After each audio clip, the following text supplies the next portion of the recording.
The toes tucked above the head, gazing through the asana is Mandukasana. Now, as I sit on this nectar flowing from Sahasrara Chakra, in your space, as you perform, cross ankles at the back, hands दक्षिणं सव्यगुल्पेन दक्षिणेतरेतरं हस्तौ जजान्वौ संस्थाप्य स्वाङ्गुलेश्च प्रसारे hold the opposite toes.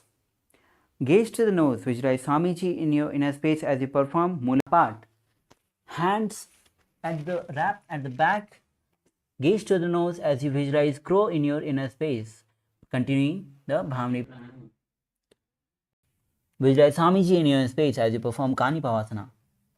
आसन को गुण आसीद सुता होई तू आची होई. The next asana is Kapilasana. Now with both the hands on the ground, shoulder width apart, bring the top of the head on the ground. Now forming a triangle. Now with the knees on the hand, lift the leg down. The next asana is Parshvamayurasana. Now squat on the toes with legs together. Now twist the body on right side. Now both the hands of both the elbows on the hip and thigh. Now lean forward, gaze to the third eye. Now extend the legs outside on the sides. Now perform Parshvamayurasana, visualizing peacock in your inner space. मयूरं दण्डवत् कुर्यात् मयूरं दण्डनामकं कुर्यान् मयूरं पार्श्वाभ्यां मयूरपार्श्वनामकम्. Now relax. We'll be performing Parshvamayurasana on the other side as you twist the body on the left side, elbows on the knee and the hip. Extend the legs outward sides. Gaze to the third eye. Visualize peacock in your inner space. मयूरं दण्डवत् कुर्यात् मयूरं दण्डनामकं कुर्यान् मयूरं पार्श्वाभ्यां मयूरपार्श्वनामकम्. Now relax. The next asana is Vairagyanatthasana. Now from the plank position, bring the right leg from outside between the hands. Gaze to the third eye as you visualize Lord Kalabhairava in your inner space. आसन को गुण पीति जाई. Now bring the right leg back. Now bring left leg from outside between the hands. Gaze to the third eye. Visualize Lord Kalabhairava in your space. Performing Vairagyanatthasana on the other side. आसन को गुण पीति जाई. Now again from the plank position, we will be performing Unumukh Pitha Asana. Now bring the elbows onto the ground, hips high. Bring the legs forward. Gaze to the third eye. Visualize Swamiji in your inner space. भून्यस्थौ जाननी हस्तौ चतुष्पदवन्मुखम्. Now the next asana is Vasishtha Asana. From the plank position, left hand on the ground, twist the body, bring left hand up towards the sky, gaze to the sky, visualize sage Vasishtha in your inner space. ऊर्ध्वकुक्कुटवासिष्ठमरीचिहलमत्स्यकं परिवृत्तं चोदरस्य विविधं धनुरासनम्. Now as we rotate and perform Vasishthasana on the other side, raise the hand, left hand up towards the sky, gaze, visualize sage Vasishthasana, Vasishtha in your inner space. ऊर्ध्वकुक्कुटवासिष्ठमरीचिहलमत्स्यकम्. Inhale. Now bring both the legs front, extended forward, toes facing up. Gaze to the nose as you bring both the hands, palms facing up underneath the buttocks. Visualize Lord Hanuman in your space as you perform Jalandhabandha and Mulabandha. दो करा की ube हथेली कोरवाली मेले भेली. Release the bandha. As you bring the hands in Prana Mudra, touching both the respective big toe with the hands, will be performing Paschimottanasana. As you bend down, touch the head to the knees, visualize Swamiji in your space, performing all the three bandhas. जानो पर ललाटं तो पश्चिमं तानुमुच्यते. Inhale, rise up. The next asana is Ugrasana. Now bring interlace both the hands at the back of the head, bend down, head to the knees. Visualize Kali in your space, performing all the three bandhas. स्वपानिभ्यां Ditwah जानोपरिशिरोन्यसेदासनमिदं प्रोक्तं भवेदनिलिदीपनम्. Inhale, rise up. The next asana is Marichiyasana. As you bring the right leg heel to the perineum, knees raised, wrap the hands at the back, head to the knees. Visualize Sage Marichi in your space. उत्तानपादं क्रौञ्चं च मरीचिं वीरभद्रकं नटराजं त्रिकोणं च सुप्ताङ्गुष्ठप्रसारणे. Inhale, rise up. The next asana is Mahamudrasana. As you drop the raised knee onto the ground, gaze to the nose as you perform all the three bandhas, bringing head to the knee. The japa is Sahaja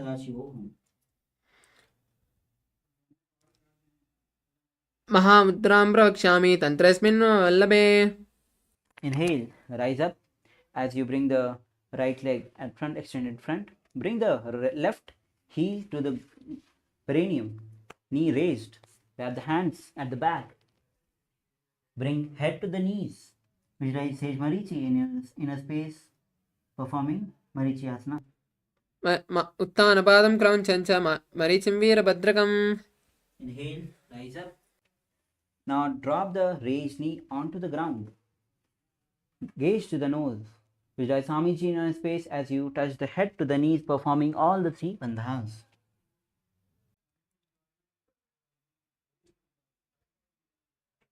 महामुद्रां प्रवक्ष्यामि तन्त्रेऽस्मिन् मम वल्लभे. Inhale, rise up. Now bring soles of the feet together. We'll be performing Bhadrasana 2. Now with soles of the feet together, heels close to the perineum, hands interlace at front, gaze to the third eye as you visualize Swamiji in your inner space. गुल्पस्थितौ गुल्पौ तु कृष्णस्यादः शिवन्याः पार्श्वे क्षिपेत्. Now the next asana is Gwalipasana. With soles of the feet together, extend the legs forward, heels together, heels apart, toes together, hands on the respective knees. Gaze to the nose. Visualize Swamiji in your space as you perform Mulabandha and Chalandarbandha. पूर्वचर परचोकह्य सोहि वाहि विद्यो की जी सोयि. Now release the Jalandabandha. The next asana is Joniasana. As you bring the soles of the feet together, heels close to the perineum. Hold the soles of the feet. As you bend down, touch the nose to the ground, gaze to the nose, performing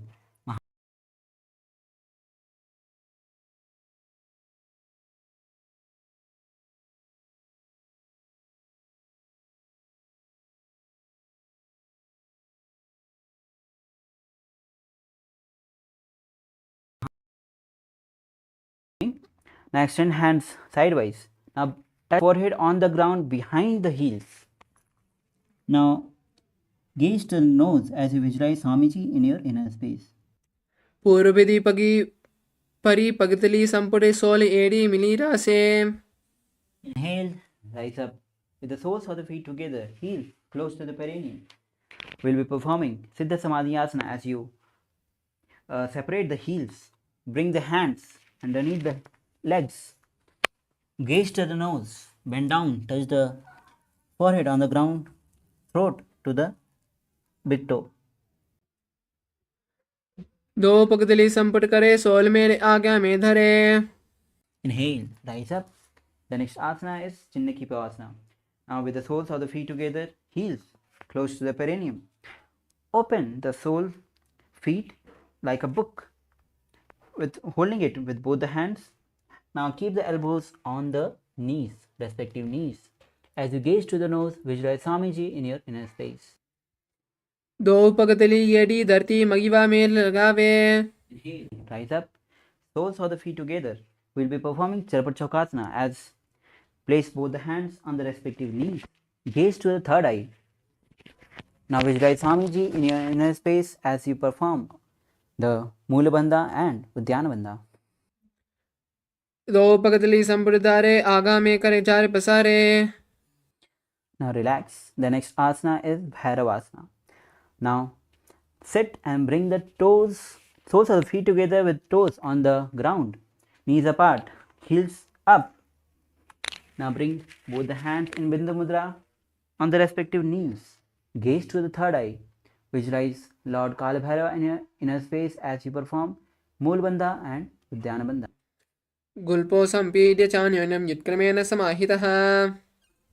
Now relax. The next asana is Samanasana. Now with a left heel close to the perineum, lift the right leg to the chest. Gaze to the third eye. Visualize Swamiji in your space as you perform Samanasana. समानासनमावक्षे सिद्धमन्त्रादिसाधनादेकपादमनो बुद्धद्वा गुह्योन्यलिङ्गवत्तर्गे. The next asana is Apanasana. Now from the same position, bring the right leg on the top of the shoulders. Raise the other leg. Gaze to the third eye. Visualize Swamiji in your inner space. केवलं पादमेकञ्च स्कन्धे चारोऽपि यत्नतः. Now lower your legs down. We will be performing Samanasana on the other side as you bring the right heel close to the perineum. Lift the left leg to the chest. Gaze to the third eye. Visualize Swamiji in your inner space as you perform Samanasana on the other side. समानासनमावक्षे सिद्धमन्त्रादिसाधनात्. From the same position, we'll be repeating Apanasana. Now bring the left leg on the top of the shoulders. Lift the right leg. Gaze to the third eye. Visualize Swamiji in your inner space. केवलं पादमेकञ्च स्कन्धे चारोऽपि यत्नतः. Lower your legs down. The next asana is Gomukhasana. As you bring the left leg, fold the left leg down, bring the right leg on the top of the left, interlace the fingers on the top knee, gaze to the nose as you visualize cow in your space, and the new pranayama is Sitakari pranayama. The japa is Om Nithyanandoham. सव्ये दक्षिणकल्पन्तो पृष्ठपार्श्वे नियोजये दक्षिणे पिता सव्यं गोमुखं गोमुखं यथा. The next asana is Anushyasana. Now with both the hands in Prana Mudra, hold the opposite toes.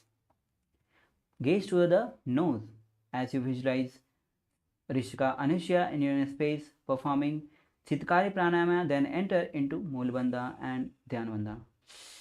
दक्षिण गोड़ों निकोटाने वामोता के ऊपर आने. Now release the Dhyanbandha as you move to Anushasana 2. Now hands interlaced at the back, gaze to the nose. As you bend down, touch the nose to the ground. Visualize Rishika Anushya in your inner space.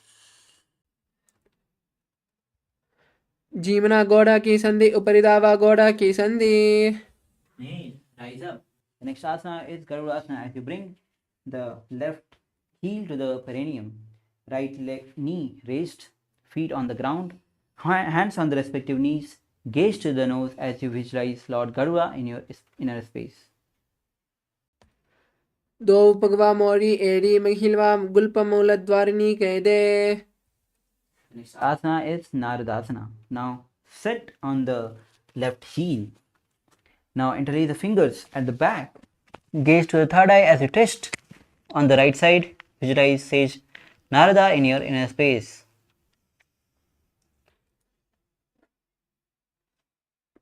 पिष्ट जुवाम पगलिली केरी भूपरिता ही लगावे फेरी. Now twist your body. The next asana is Matsya Pitakasana. Now bring the left leg on the opposite thigh. Now with the right knee raised, hold the right toe with right hand in Pranamudra. Hold the chin out from the left hand. Gaze to the nose as you perform Sitakari Pranama as you visualize Matsya, the avatar incarnation of Lord Vishnu. वामे न वामांगुष्टन्तो गृहीत्यं मत्स्यपीठकम्.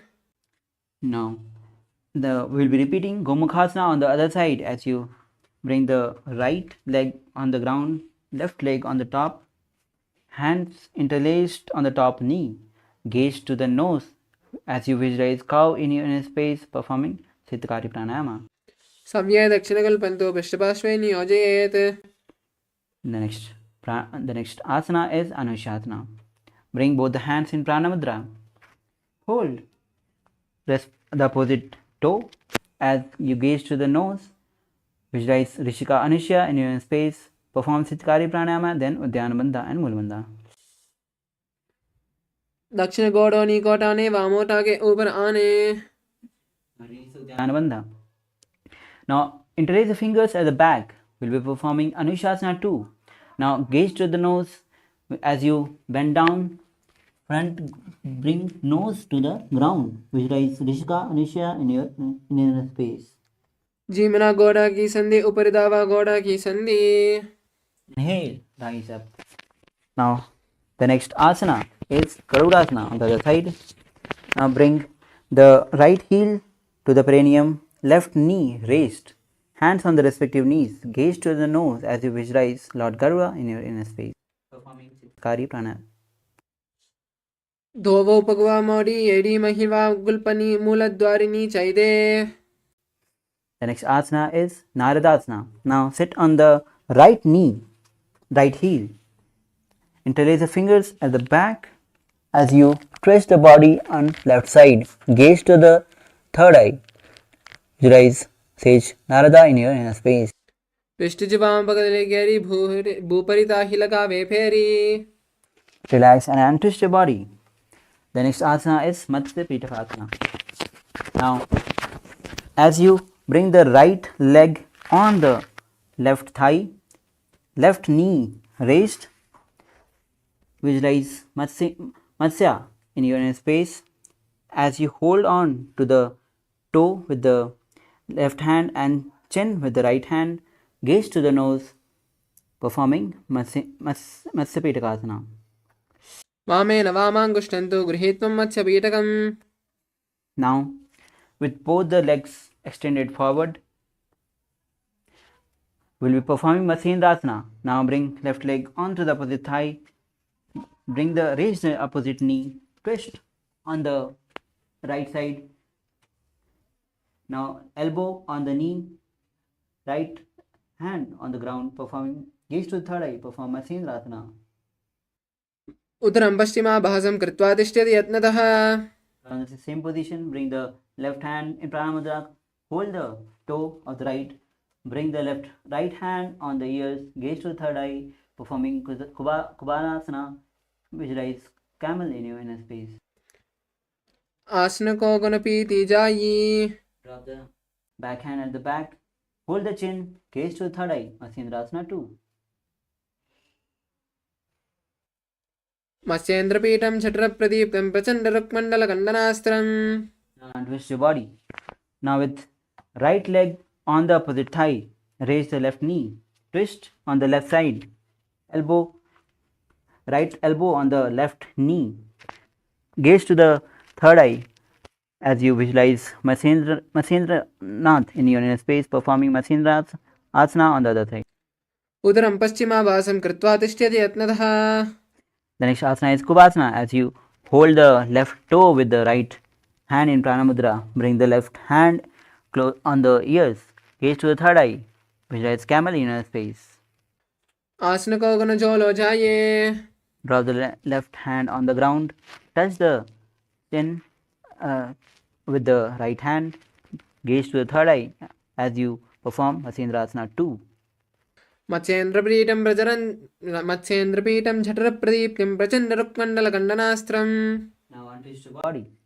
The next asana is Padmasana. As you bring the legs in Padmasana, gaze to the nose, hands on the respective knees.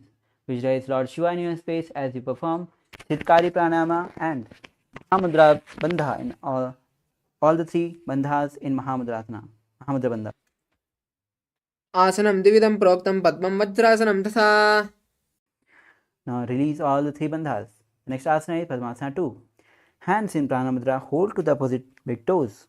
Gaze to the nose as you visualize yourself as Goddess Parvati, consort of Shiva, performing Sitali Pranayama. उत्तानौ चरणौ कृत्वा ऊरुसंस्थौ प्रयत्नतः. Now the next asana is Kukkutasana. From the Padmasana, bring both the hands between the thigh and the calves. Now with the hands on the ground, lift the body off the ground. Visualize rooster in your space as you perform Kukkutasana in Sahaja. पद्मासनं सुसंस्थाप्य नानोर्वोरन्तरे करौ. Now lower the body down. The next asana is Padmakekiyasana with legs in Padmasana, hands forward on the ground, fingers facing towards the body. Now elbows side of the navels as you lift the leg off the ground. Visualize Swamiji in your inner space. धरामाष्टभ्यकरत्वयेन तत्पुरप्रीस्थानीय पाश्विता स्वः. The next asana is Mayurasana. Now, with the hands on the ground, palms facing towards the body, elbows towards the navel. Lift the leg off the ground. Visualize peacock in your space as you perform Mayurasana. अथ वक्षे महादेव मयूरासनमुत्तमं भूमौ निपात्य हस्तौ द्वौ कूर्परोपरि देहकम्. Now relax. As you lower your body down, we'll be performing Makarasana. Interlace the fingers to the back, feet open sidewise, performing Makarasana. Visualize crocodile in your inner space. अध्याससेते हृदयं निधाय भूमौ च पादौ च प्रसार्यमाणौ. Now place both the hands side of the shoulders, toes facing back. Now we'll be lifting the leg and thigh off the ground as you visualize lobster in your inner space, performing Salabhasana.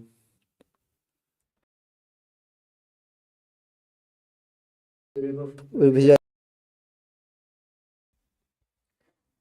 अध्याससेते करयुग्मं वक्षो भूमिमवष्टभ्य करतलयोस्तलाभ्याम्. drop the legs on the ground. The next asana is Ustrasana. Now hold the respective leg with the respective hand. Now bring the legs towards the ground from the side of the hips. Visualize camel in your space as you perform Ustrasana. अध्याससेते पदयुग्मं वक्षं पृष्ठे निधाप्य निद्धितं कराभ्याम्. The next asana is Dhanurasana. Hold on to the respective feet with the respective hand. As you gaze to the third eye, lift the chest and leg up. Visualize Lord Shiva's bow in your space as you perform Dhanurasana. प्रसार्य पादौ भुविदण्डरूपौ करे च पृष्ठे धृतपादयुग्मम्. Now, the next asana is Bhagasana. As you sit in Bhagasana with hands on the respective knees, gaze to the third eye. Visualize Swamiji in your inner space. उल्टा मोड़ी बाव दो वैसे बहरो जगदी करे एक वैसे. The next asana is Gohi Asana. Now bring the hands shoulder width apart, hands interlaced. Hold the head with the hands as you lift the legs off the ground. Touch the knees to the chest. Try to bring the chin to the knees. Visualize Swamiji in your inner space. दो हाथ की कहुनी जोई पुनः कराने जाने दोनी. From the same position, lift the legs vertically up, performing Sirsasana.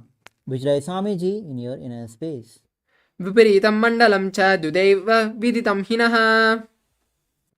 Now lower your body down as you bring the legs extended forward. The next asana is Phodyasana, and we are entering into the new pranayama, which is Bhatsika pranayama. Now hold the calves with the respective hand. Raise the legs vertically up as you bring the head to the knees. The japa is Om Nithyananda Paramashivoham as you perform. Visualize Swamiji in your space performing Bhatsika pranayama. दो हाथ पका बाहर आने घोड़ा तरे कांक सीटाने. Now relax. The next asana is Parighasana. Now bring the legs at 45 degree. Hands behind the head touching the opposite shoulders. Gaze to the third eye. Visualize maze in your inner space as you perform Bhatsika pranayama. उत्तानं शयनं कृत्वा पादौ मिलित्वा प्रसार्य. Relax. The next asana is Navakasana. Now again bring the legs at 45 degree. Hands parallel to the ground. Gaze to the third eye. Visualize both in your inner space as you perform Bhatsika pranayama. उत्तान शयनं कूर्पराभ्यां भूमिमवष्टभ्य. Relax. The next asana is Rudrasana. With soles of the feet together, hands underneath holding the feet. Bring the soles of feet to the chest. Gaze to the nose as you bring the throat, resting it on the toes. Visualize Lord Rudra in your space as you keep continuing Bhatsika pranayama. पगतले संपुट करे हाथस्य पगा ऊंचा पगा की. Now with soles of the feet on the ground, knee raised. We'll be performing Unmukh Pitasana 2 as you lower the body down. Now hands behind the heel. Lift the hip high. Gaze to the nose as you perform Mudabandha and Jalandharbandha. ऊर्ध्वे च जानुनी कृत्वा शवित्वोद्वमुखं तथा उत्थाप्य हस्तौ तिष्ठेतु पीठ उन्मुखनामके. Now lower your body down on the ground, hands, feet apart. Now we'll be performing Jiva Chalaka Kumbhaka. Now inhale, visualize, mentally force the air across across the whole body. Visualize Swamiji in your space as we perform Savasana. अथ शवासनम् उत्थानं शववद्भूमौ शयनं तु शवासनं शवासनं शान्तिहरं चित्तविश्रान्तिकारकम्.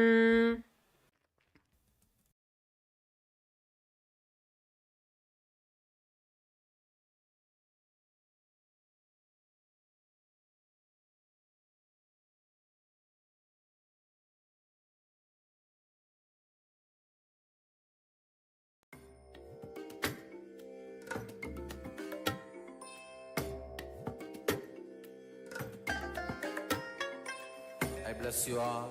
Let you all open all your three eyes and manifest the powers of Mahasadashiva. Om Nithyananda Paramashivoham. Om Nithyananda Paramashivoham. Om Nithyananda Paramashivoham. Om Nithyananda Paramashivoham. Om Nithyananda Paramashivoham. Om Nithyananda Paramashivoham. Om Nithyananda Paramashivoham. Om Nithyananda Paramashivoham. Om Nithyananda Paramashivoham. Om Nithyananda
Paramashivoham.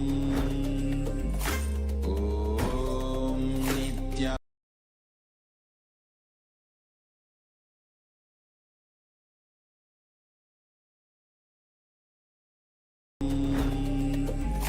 Om Nithyananda. Paramashivoham. Om Nithyananda. Paramashivoham. Om Nithyananda. Paramashivoham.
Sorry for the technical glitch. I hope we are visible and audible to everyone now.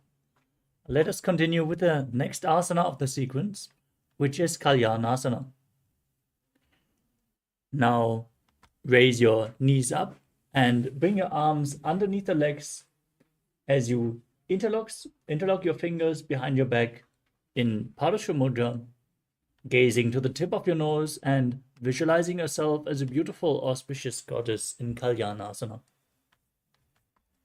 दो वो हाथ पगम नीचे आने तिनको गोड़ा नीचे ठाने. Next up is Sankatasana. Now stack your knees and place the top of the left foot flat on the mat, sitting with your perineum on the left heel, with the right foot by the left hip. Place your hands on opposite knees. Gaze outwards without focusing on any external objects in Vaishnavi Mudra, while visualizing yourself as an elegant swan. वामपादं चितेर मूलं संन्यस्य धरणीतले. Next up is Dhenukasana. Now slide the left heel outside the hip. Place your hands on top of both knees. As you visualize a cow in your inner space, breathe in Ujjayi Pranayama, making an ocean-like sound with your mouth as you engage Uddiyana Bandha and Mula Bandha. अनुषाकीनगर पंचडं वृषीलिन्दगल्यम्नि. Next up is Machandrasana. Now place the right foot on the left thigh and the left foot on the right knee. Bring your left hand behind your back, twisting your spine, holding on to opposite thighs with your hands, and gazing to your third eye as you visualize Swamiji in your inner space. वामजंगभरदक्षिणटाने वामहस्तपिष्ठीति आने. Next up is Machandrasana 2. Untwist your spine, hold onto the big toes in Prana Mudra as you lean forward and down, placing your forehead on the mat. Now visualize Swamiji in your inner space. प्रथम जी मनो चरण जोई वामजंग परिराखे सोई. The next asana is Guru Asana. Maintaining the same sitting posture, interlock your fingers and place them on the top knee. Engage all three bandhas Mahamudra Bandha as you visualize Swamiji, your Guru, in your inner space. ऊरुमूलेतरपादस्य कनिष्ठिका प्रदेशगुल्फं संस्थाप्य. Now untwist your legs and place the top of the right foot on the mat as you stack the left knee over top, sitting on the right heel, hands on opposite knees, visualizing a swan and Sankatasana on the other side. वामपादं चितेर्मूलं सन्न्यस्यधरणीतले पाददण्डेन यां येन वेष्टयेद् वामपादकम्. Slide the right heel outside the hip, place your hands on the top knee, visualize a cow and engage Uddiyana Bandha and Mula Bandha in Dhenukasana on the other side.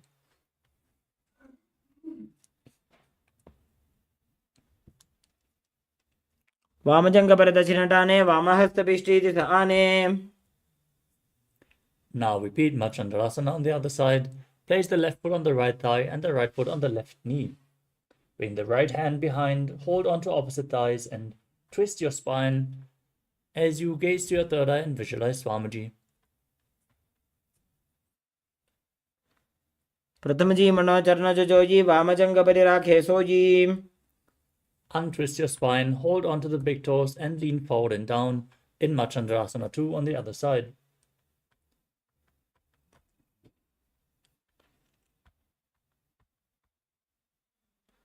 प्रथमजी मनोचरणजोजी वामजङ्घपरिराखे sooji. Now interlock your fingers, place them on the top knee, engage all three bandhas and visualize Swamiji, your Guru, in Guru Asana. ऊरुमूलेतरपादस्य कनिष्ठिका प्रदेशगुल्फं संस्थाप्य.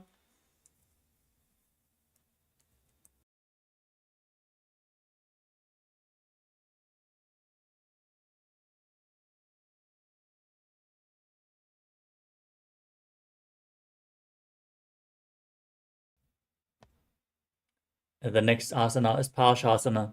Now place your feet flat on the ground and lift your knees to the chest as you hold onto opposite knees with your hands, pulling them close. Bring your tongue up in Kechari Mudra, leading the tongue up along the nasal tract if you can, as you gaze to your third eye and visualize Swamiji in your inner space. पादतले भूमौ निधाय जाननिवृत्ति निधाय. Next up is Bodha Shukasana. From the same position, hold onto opposite wrists, pull the knees close, place your chin on the knee as you gaze to the tip of your nose and visualize Swamiji in your inner space. दोवु पगतली भूपरिधरे कोरुमाहिलिये सेकरे. Next up is Kudakatasana. Now bring your hands underneath the knees and hold on to opposite elbows, pulling your knees close to the chest as you gaze to the nose and visualize Swamiji.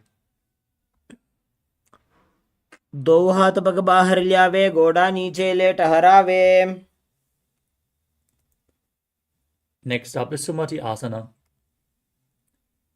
As you maintain the hold underneath the knees, gaze to the tip of the nose and visualize the great sage Valmiki, Sumati, the Maharishi Sumati, as you bring the heel of the right foot over top of the left with the toes pointing up in Sumati Asana. मूलद्वारी धरती परिठाने डावा पग परिदक्षपद आने. The next asana is Dandasana. Now stretch your legs out in front and interlock your fingers as you raise your hands up high with the wrists pointing outwards. Gaze to the tip of the nose. Engage all three bandhas as you visualize Swamiji in your inner space. इदानीं गर्भिणीनां योगाभ्यासो यथा लघु.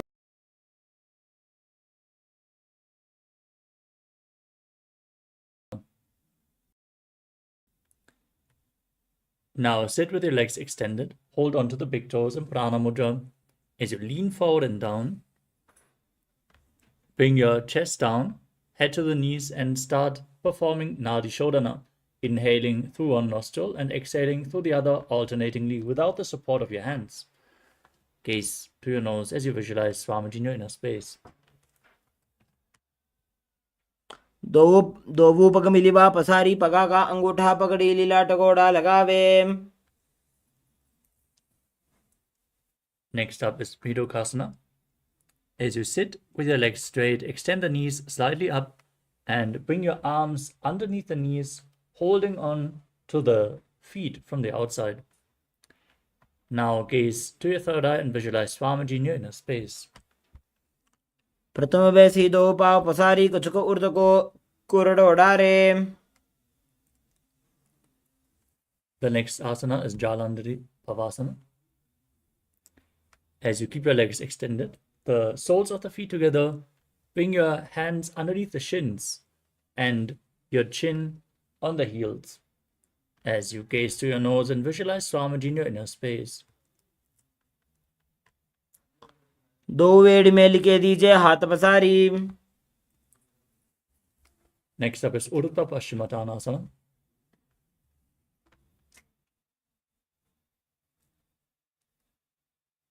With your legs extended, bring one leg over top of the shoulder and behind your neck. Then lean forward and down and hold onto the front foot with both hands. As you visualize Swamiji in your inner space, perform Pratyahara Kumbhaka. Visualize the prana flowing up through 9 points of the body, starting from the soles of the feet to the regenerative organ, to the navel, to the heart, to the throat, to the palate of the mouth, the center of the eyebrows, the top of the forehead, and the crown center. This is Pratyahara Kumbhaka. Engage Mula Bandha and internally chant Om Nithyananda Paramashivoham.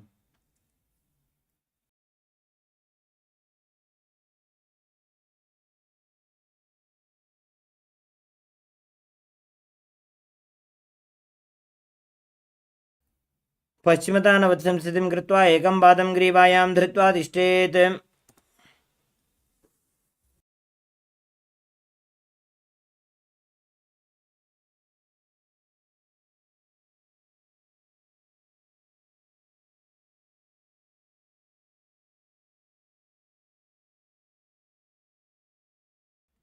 We move on to Anantasana. With your legs still behind your neck, lean backwards, lay flat. As you hold on to the foot behind your head with the opposite hand. Gaze to the tip of the nose and visualize your infinite, endless, eternal. उत्तानशयनी एकैकं Pai ग्रीवायां विन्यस्य. Next up is Ankushasana. From the same position, roll onto the side of the hand, holding onto the foot. Rest on the side of your body as you gaze to the nose and feel in complete control. उत्तानशयित एकैकं पादं ग्रीवायां कुर्वन्. Next up is Drushasana. Lay flat on your back and then pull your knees towards your chest, encircling them with your hands, rocking your body from side to side, relaxing your spine and visualizing Swamiji in your inner space.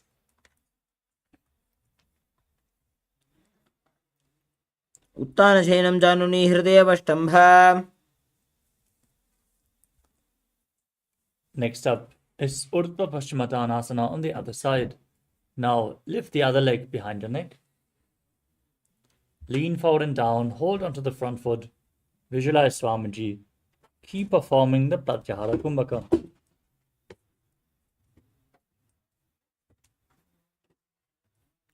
पश्चिमतानवत् संस्थितिं कृत्वा एकं पादं ग्रीवायां धृत्वा तिष्ठेत्.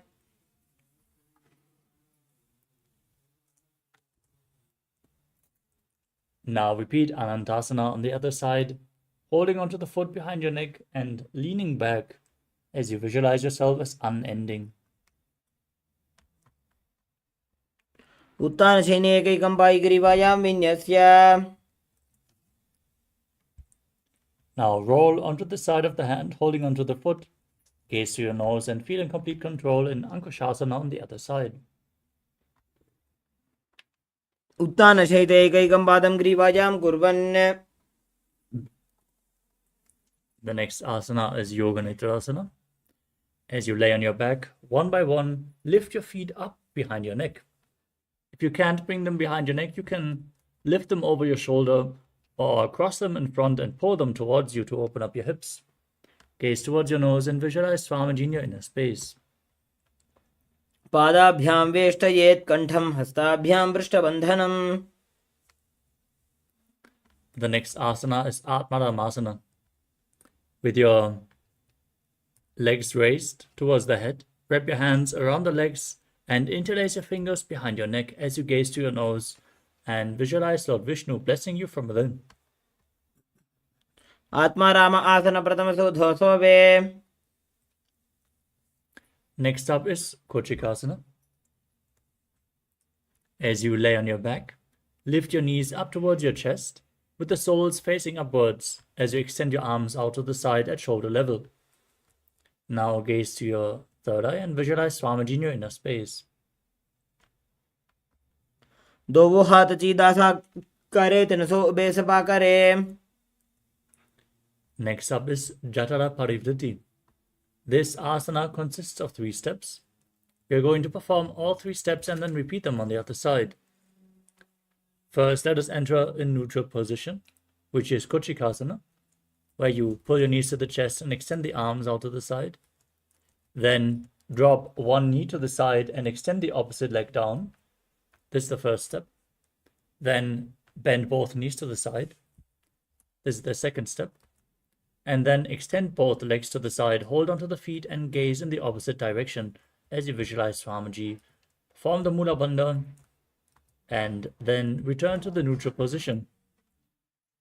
Drop the other knee to the side, extend the opposite leg down, bend both knees to the side,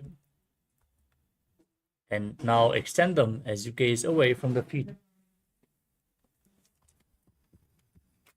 परिवृत्ति कोक्षे भागे त्रिदाहि परिकीर्तितः बद्धकोणं सुप्तकोणं ऊर्ध्वकोणम् अथापि च.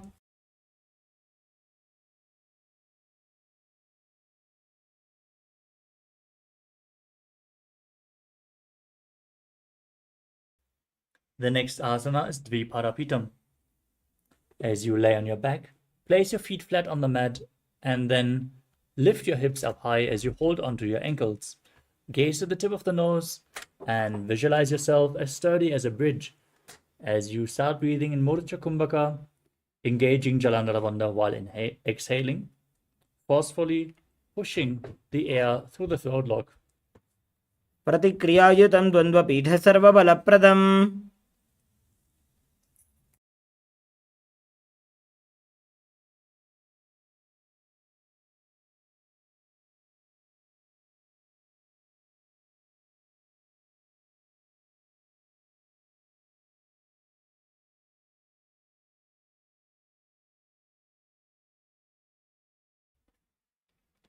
The next asana is Paryankasana.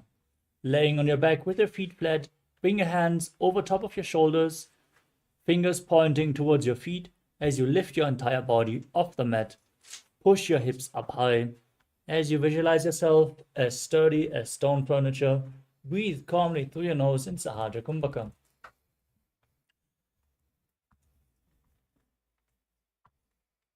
उत्तानशयनं हस्ततलाभ्यां भूमिं वष्टभ्याम्. Next up is Shvottanasana. Laying on your back, lift your knees up towards your chest and place your hands on the respective shoulders as you move your hips round and round in a circular motion. Visualize yourself as a dog playfully rolling around on its back. शवच्छरीरं संस्थाप्य जानुनी सम्मील्य नाभुवानिजम्. The next asana is Viparita Karani. As you lay on your back, lift your hips up high and keep your arms flat on the mat for stabilization as you move your legs in a circle.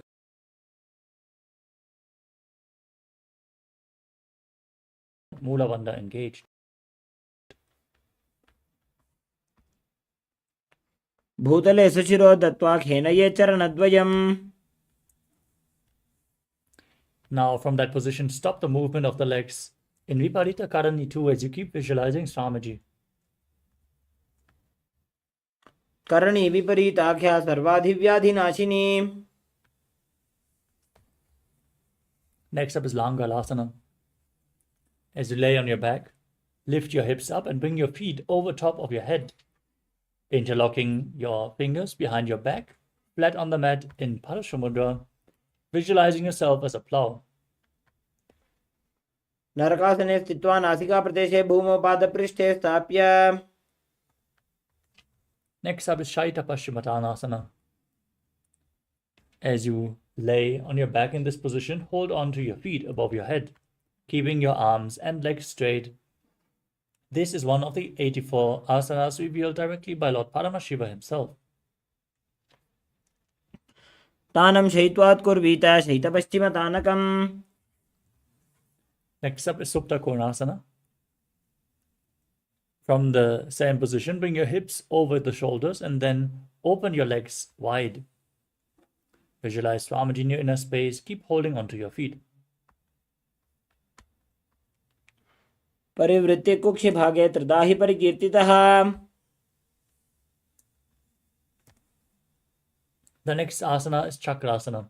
Join the feet again together above the head.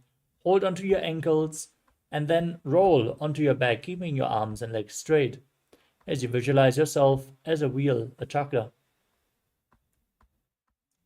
शवासनस्तद्वौ पादौ कुर्यान्मस्तकतः परौ.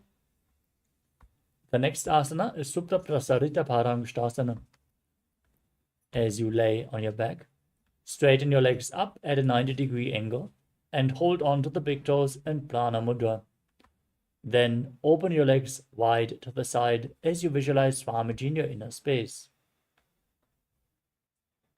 उत्तानपादं क्रौञ्चं च मरीचिं वीरभद्रकम्. Next up is Supta Parangushtasana.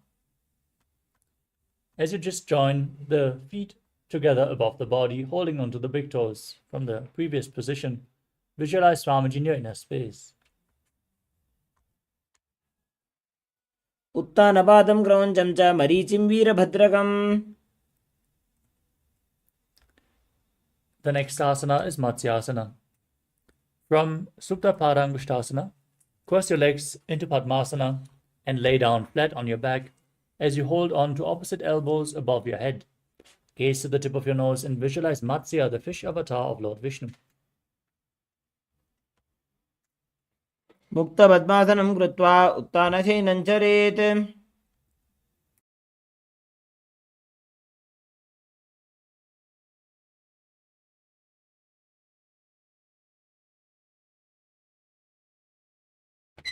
Next up is Parasharamasana. From the same position, place the back side of the right hand onto the left above your head. Rest in Padmasana on your back as you gaze to your nose and visualize Lord Rama in your inner space.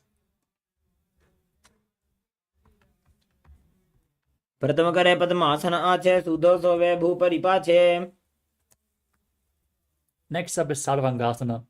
With your legs in Padmasana, laying on your back, raise your legs and then your hips, supporting your lower back with your hands in an inverted posture in Padmasana as you gaze to the nose and visualize Swamiji in your inner space.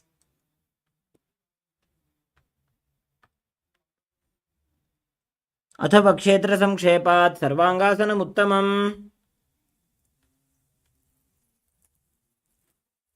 Next up is Vrishchikasana. As you lay on your back,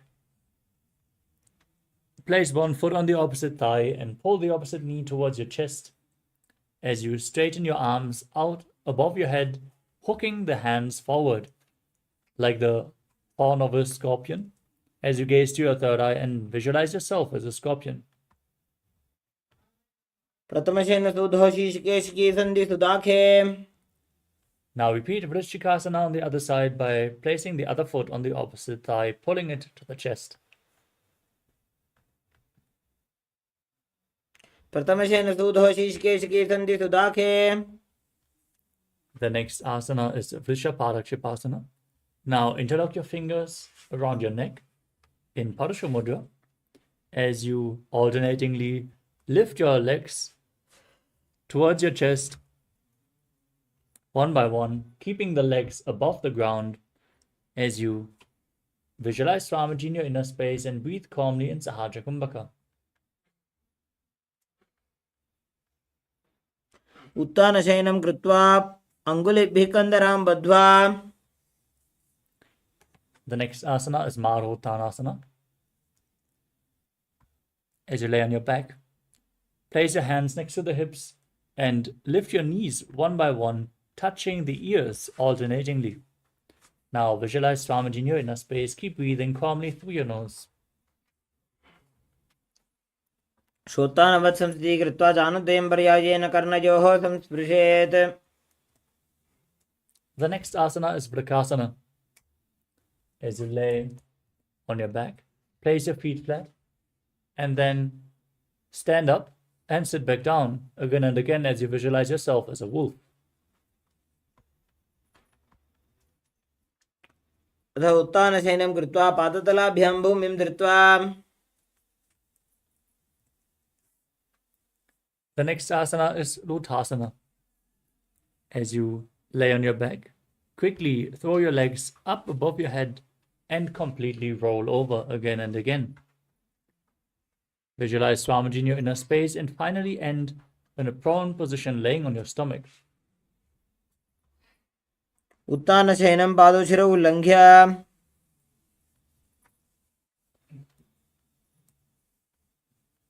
From the prone position, place your hands next to the shoulders, flat on the mat, as you contract your lips, making a whistling sound like the sound of a flute while inhaling. As you visualize yourself as a chariot carrying warriors into a battle for Dharma on your chariot back in Saladhasana. युज्यं शयनं कृत्वा नाभिं भूमौ निधाय. The next asana is Dehalyulankanasana. As you push your body up into a plank position, alternate jumping your feet in between the hands, back and forth, visualizing yourself transcending body and mind. हस्तद्वयं बद्ध्वा तन्मध्ये चरणद्वयं मुड्डानैव बहिरानीय. Next up is Jatyasana. As you stand on the mat, lean forward and down, placing your hands flat on the ground and walking back and forth on all fours as you visualize yourself as a wise 6-year-old elephant. अथ जात्यासनं वक्षे येन जातिस्मरो भवेत्. Next up is Lolitika Karana.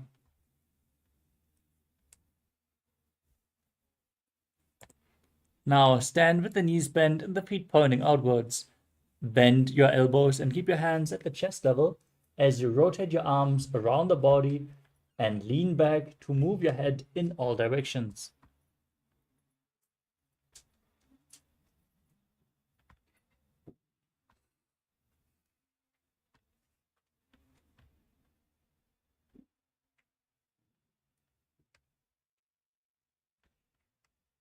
The next asana is Sarapasana. As you stand straight on the mat, keep your hands on the hips, elbows close to the body, feet together, and visualize your Kundalini Devi raising and curling upwards around your body as you breathe calmly through the nose in Sahaja Kumbhaka. If you have, tie your feet with a rope tightly.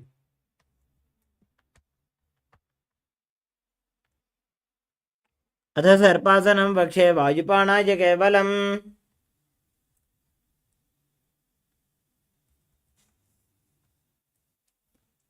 The next asana is Ushtra Sadhanasana. As you stand on the mat, lean forward and down, holding on to the toes with your hands, stepping your feet on top of the fingers. Now, walk around on the mat as you visualize yourself as a camel.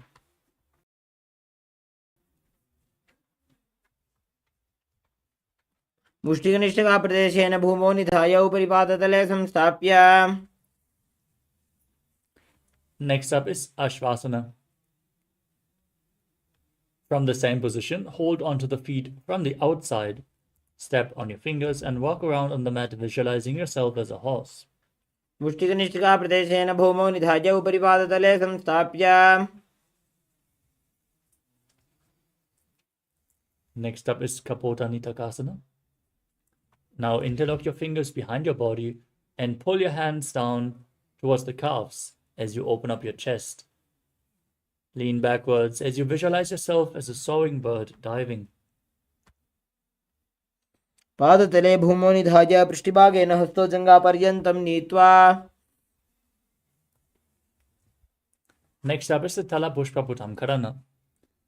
As you stand tall with the palms together, Namaskara Mudra, gently bend the knees and keep the toes pointing outwards as you simultaneously open up the palms, raise one heel, slightly lower the waist and shoulder of the respective heel as you visualize yourself holding a bouquet of flowers and offering it to Paramashiva.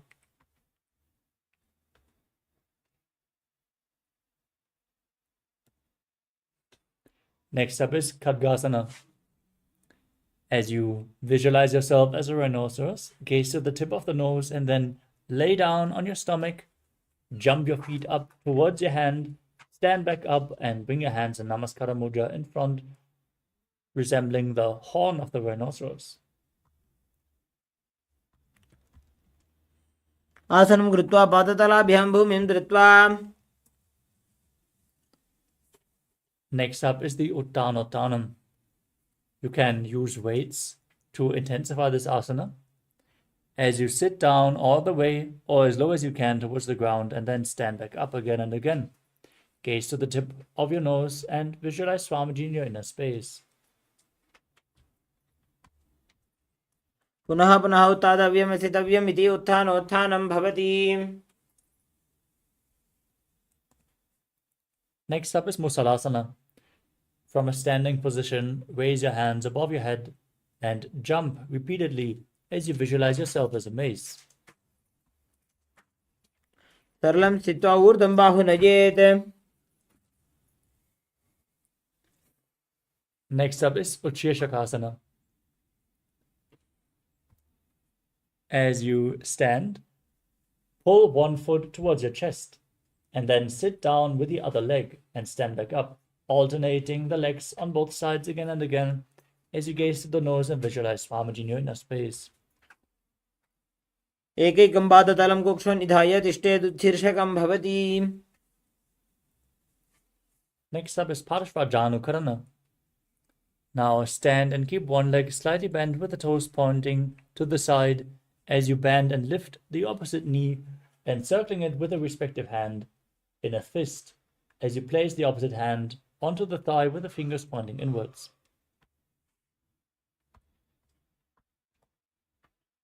We move on to Tandavasana.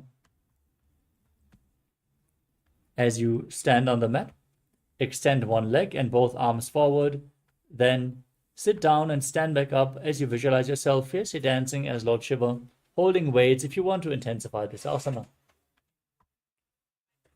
एकेन पादेन स्थातव्यं ताण्डवासनं भवति.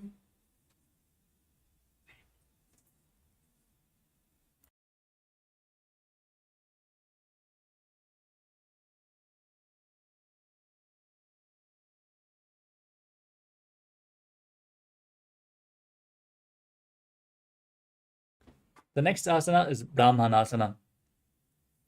As you place the left foot on the inner opposite thigh and stand erect on the mat like a rod, keep your hands by the sides as you visualize Lord Brahma blessing you from within in Brahmanasana.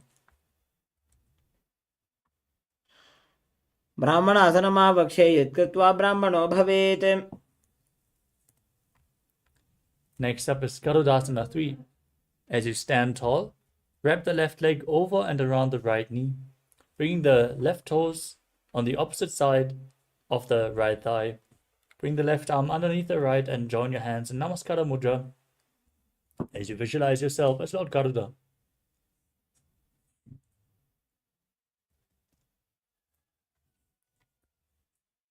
उत्थानकूर्मपीठं च संहस्गारुणमेव च.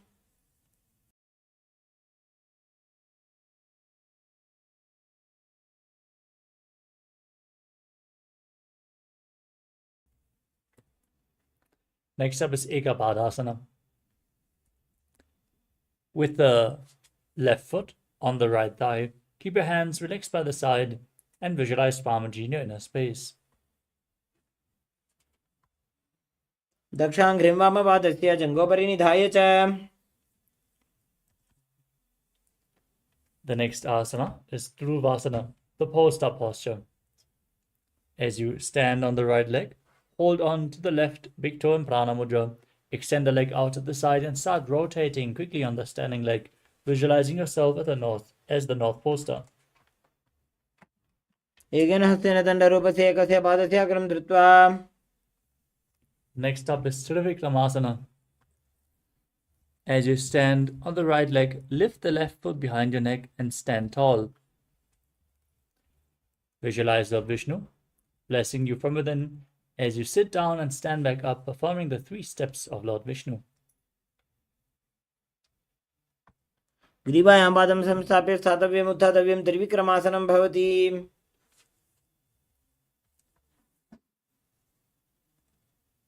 Next up is Parshvajanukarana. On the other side, now lift the other knee towards your chest and circle with the hand in a fist, opposite hand on the thigh with the fingers pointing inwards.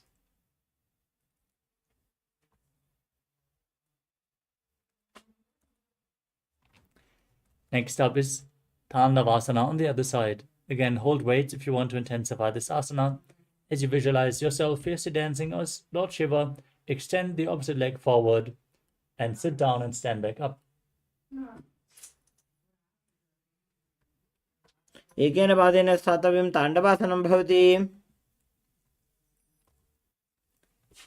Now repeat Brahmanasana on the other side, with the right foot on the inner opposite thigh of the left leg, hands relaxed by the side. Visualize Lord Brahma blessing you from within.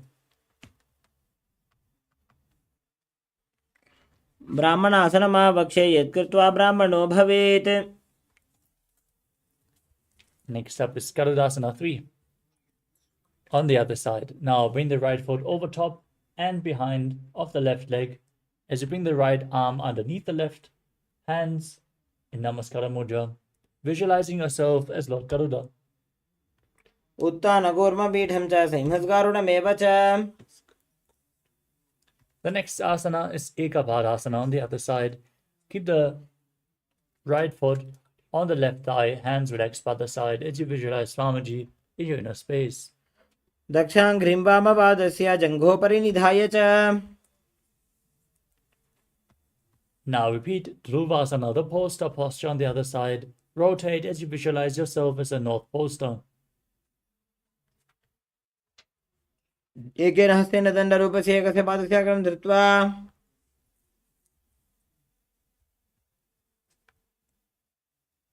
Now repeat Trivikramasana on the other side. Bring the other leg behind your neck. And then sit down and stand back up while visualizing Lord Vishnu. ग्रीवायां पादं संस्थाप्य स्थातव्यम् उत्थातव्यं त्रिविक्रमासनं भवति.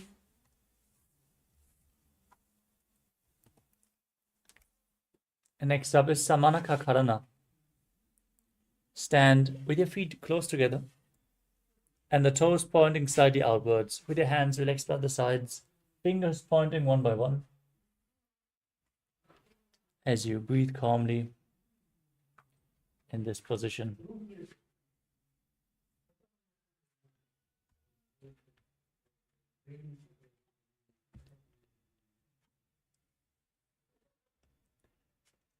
We enter the final 100 asanas of the sequence with the first asana, Gorak Anjali Asana.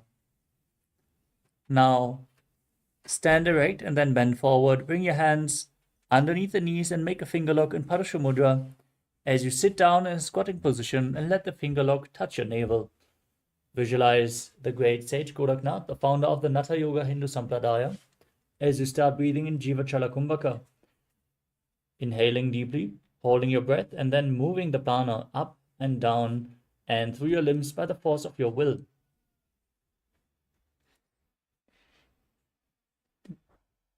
प्रथमहि बोहोये बाहुरी नीचो पुनिहोवे.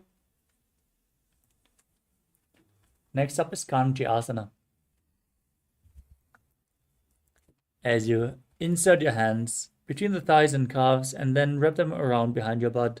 Squat down and hold your hands behind, keeping your chest upright as you visualize Swamiji in your inner space. ऊरुमध्याधस्थो निवेश्य नितम्बं धृत्वा. Next up is Bhairava.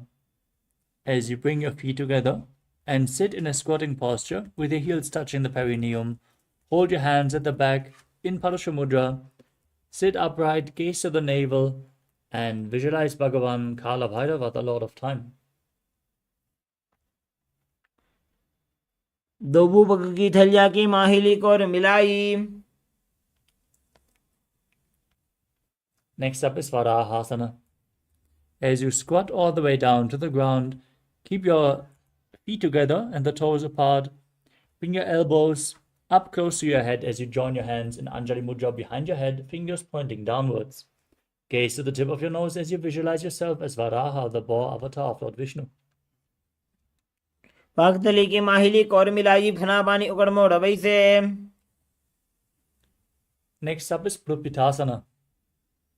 With your heels touching, hold on to the big toes and raise your hips to the same level as your knees. Now, visualize Swamiji in your inner space and perform the Mula Bandha. पाशे द्वय सम्मील्य स्थित्वा नितम्बं जान प्रदेश आनीजा. The next asana is Bakasana. As you place your hands on the mat, shoulder width apart, bring your knees onto your arms, and then lean forward, find balance, and lift your feet off the mat as you visualize yourself as a crow. हस्ताभ्यां मौनिमवष्टभ्यां.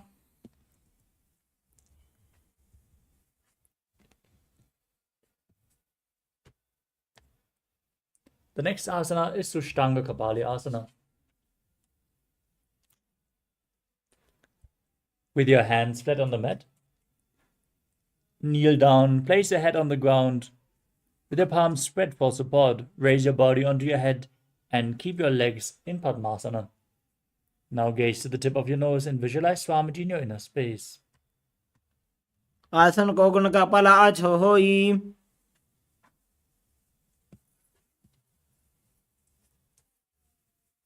Now come to a kneeling posture. Sit in between the heels with the toes touching behind your body. Place your hands on the thighs, gaze to the nose, and visualize you are sitting in the secret seat with Paramashiva and Guru in Guptasana.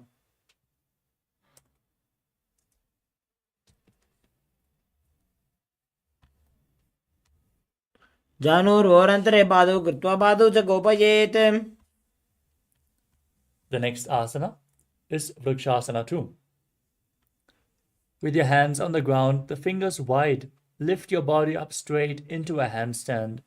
This asana should be practiced to purify the 7 chakras.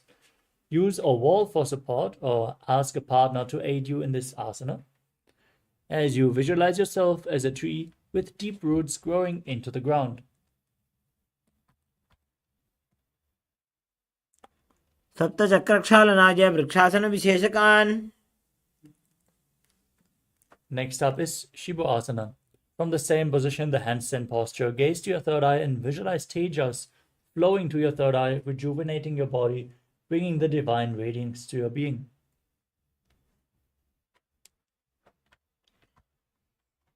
दो पग जोड़ी माही Gulf मिलाए. Gently lower your body down. Now come to a plank position with your hands flat on the ground, shoulder width apart. Lower your body down and push it back up again and again as you visualize yourself as a fish in Matsyasana too. निर्जं शयनं कुर्वरो पार्श्वभागायाम् ऊर्ध्वकृत्या. Lower your body down onto the mat. Keep your hands on your hips as you raise your upper body from left to right again and again, visualizing and moving your body like a snake in Sarvasana too.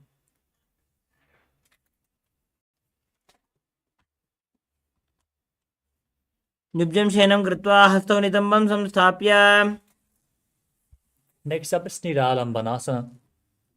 As you lay prone on your belly, Keep your hands in Padma Mudra, the Lotus Mudra, and rest your chin on the hands as you feel self-supported and completely independent. कराभ्यां पङ्कजं कृत्वा तिष्ठेत् कूर्परया सुधीमुखमुन्नमनुच्छाय निरालम्बनमासनम्. Next up is Chakrasana. As you lay on your stomach, straighten your arms and bend your knees to bring your feet up towards your upper back. Gaze upwards as you visualize yourself as an umbrella protecting your guru from the sun rays. अर्ध्यासनमस्थित्वा हस्तदलाभ्यां भूमिम् अवष्टभ्य मुन्यात् चित्रासनं भवति.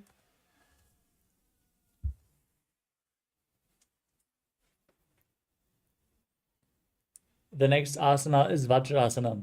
Sitting in a kneeling position with your feet flat, rest your perineum on the heels, and lean forward and down as you place your hands flat on the mat in front and your forehead down on the ground as well. Gaze towards your nose and visualize yourself as Vajra, the weapon of Indra, symbolizing your indestructibility. इदानीं गर्भिणीनां योगाभ्यासो यथा लगगो सुखप्रसवलाभाय प्रोच्यते प्राक्तरेपति. Next up is Meshasana. Now push your hips up into Gajasana and alternate striking the ground with your hands as you visualize yourself as powerful as a ram.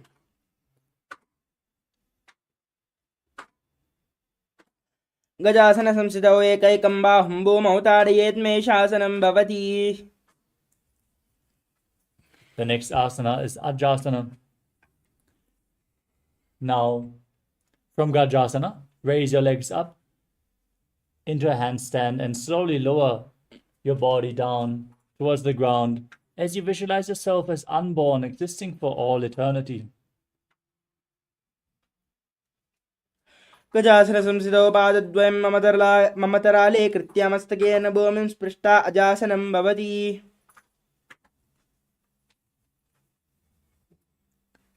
The next asana is Dhanantarasana. As you sit in a kneeling posture, hold on to the big toes and pull the toes towards your perineum.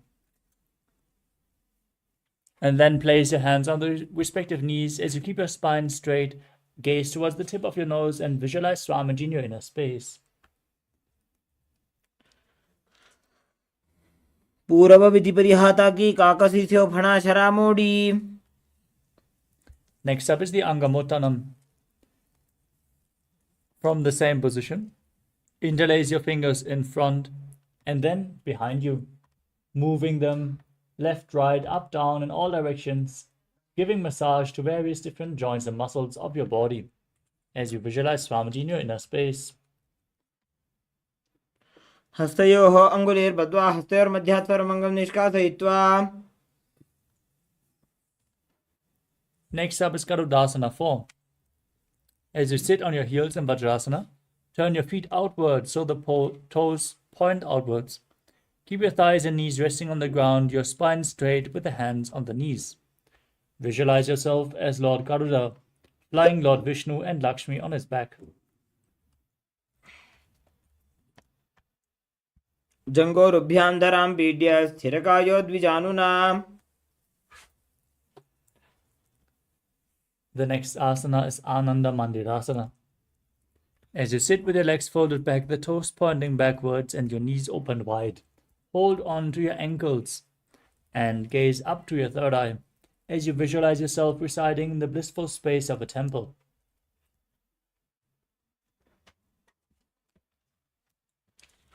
अथ वक्षे वीरनाथ आनन्दमन्दिरासनम्. Next up is Mandukasana 2. As you sit with your knees wide, the feet overlapping on your ankles, place your hands under the knees and gaze towards your nose as you visualize yourself as a frog. पृष्ठं सम्पीड्य गुल्भाभ्यां जान्वङ्गे सबलयाकृतिः. Next up is Narasimhasana.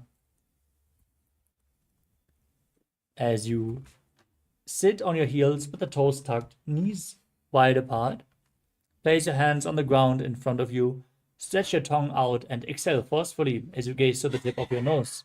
Visualize Narasimha, the Lion Man, avatar of Lord Vishnu. दो फना पानी होए वैसे AD में लरकुदानी वैसे. Next up is Pishtakasana. From the same position, place your hands over top of your mouth, covering your nose, as you bring your thumbs below the teeth, and then close your mouth, inhaling through the right nostril, exhaling through your mouth. Gaze to the tip of the nose. Keep performing Vishtaka Kumbhaka as you visualize yourself as Devi, victorious over any and all minuscule fears you might have.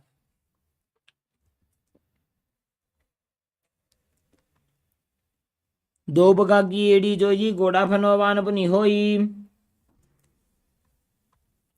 Next up is Makarasana. As you keep the soles of the feet together with the top of the feet on the ground, sit on the heels and bend your elbows, bringing your fingers towards your armpits as you imitate a monkey stretching itself. Visualize yourself as a playful monkey as you gaze to your third eye and perform the Mula Bandha. दो उपकदली संपुट आने तनिके पिष्टि भूमि परिटाने. Next up is Vajrasanghārāsana. Now, stand on your toes with the soles of the feet together, the knees raised off the ground, spread wide apart, and hold on to opposite elbows behind your back. As you gaze to the tip of the nose and embody diamond-like strength for yourself and your Sangha, your spiritual community.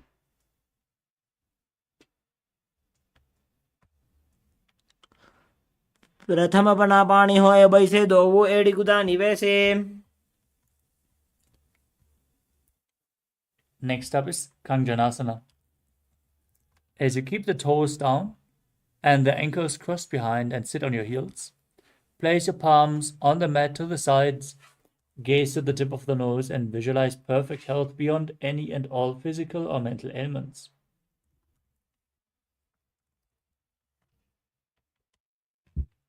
खञ्जनासनमावक्षे जित्कृत्वा सुस्थिरो भवेत्.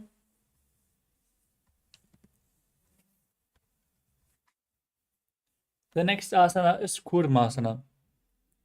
With your toes flat, the feet crossed behind, perineum on the heels, keep your hands on the knees and make your upper body and neck stiff like the shell of a turtle as you gaze to the nose and visualize a turtle with a stable body in mind living for hundreds of years in Kurmasana.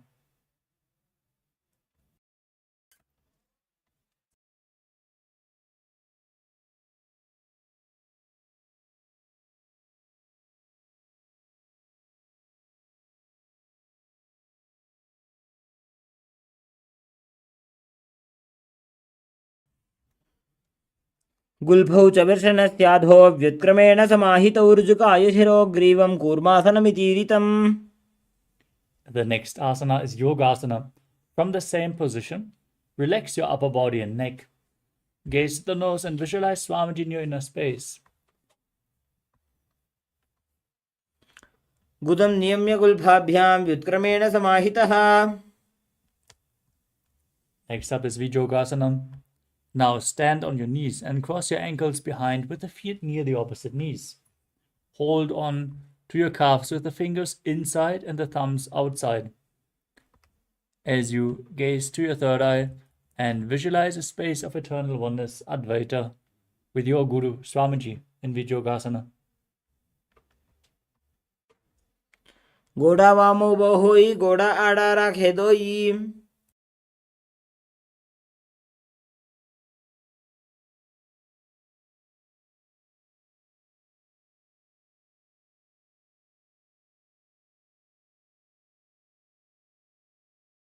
The next asana is Ushtrasana too. In a kneeling position, bend backwards and hold your ankles with your hands. Keep your arms straight and push your hips forward as you tilt your head back and visualize yourself as a camel.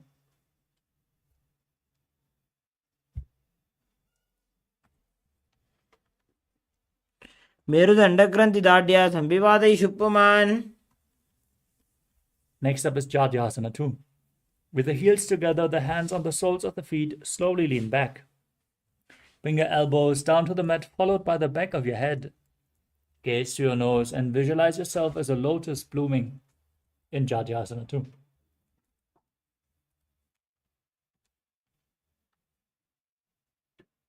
दो एड़ी संपुट करें, 16 मूलद्वार इधर इधर है।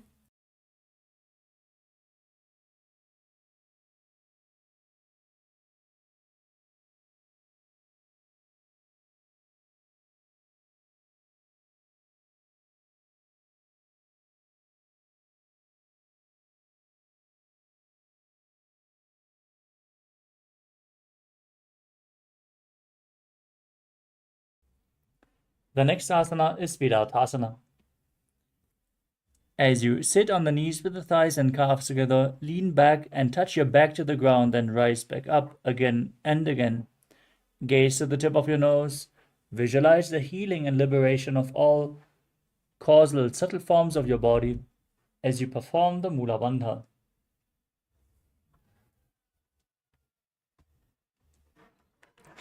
जङ्घापृष्ठे भूमौ निधाय जङ्घोदरयोः ऊरुनि संस्थाप्य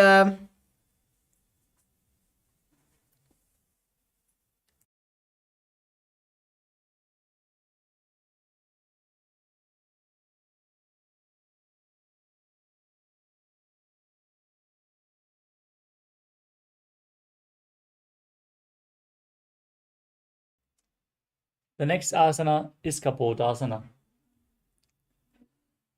From Virattasana, raise your hips higher.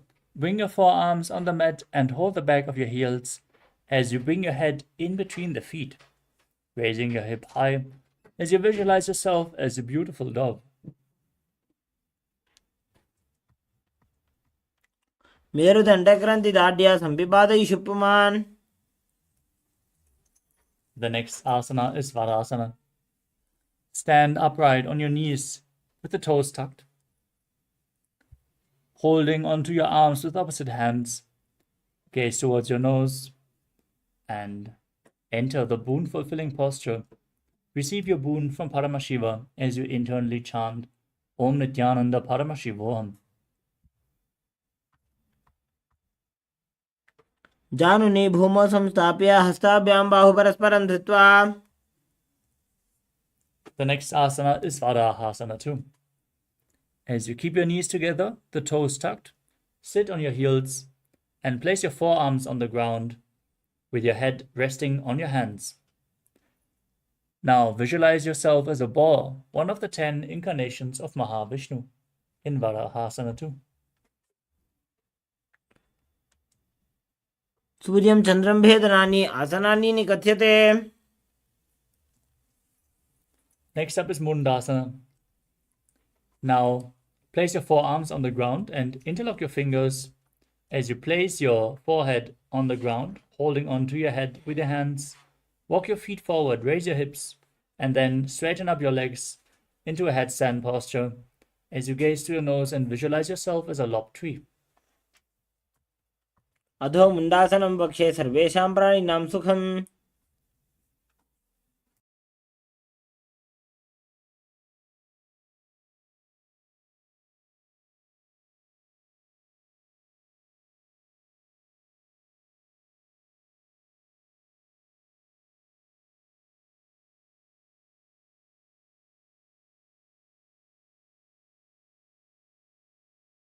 The next asana is Andhasana.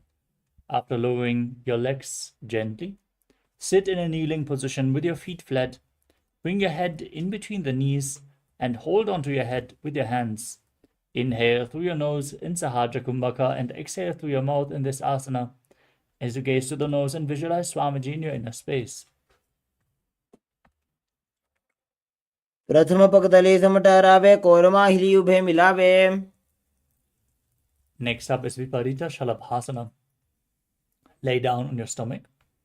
Hold the weights if you want to intensify this asana as you straighten your arms out in front and lift your legs and your entire chest and arms off the mat, visualizing yourself as a locust.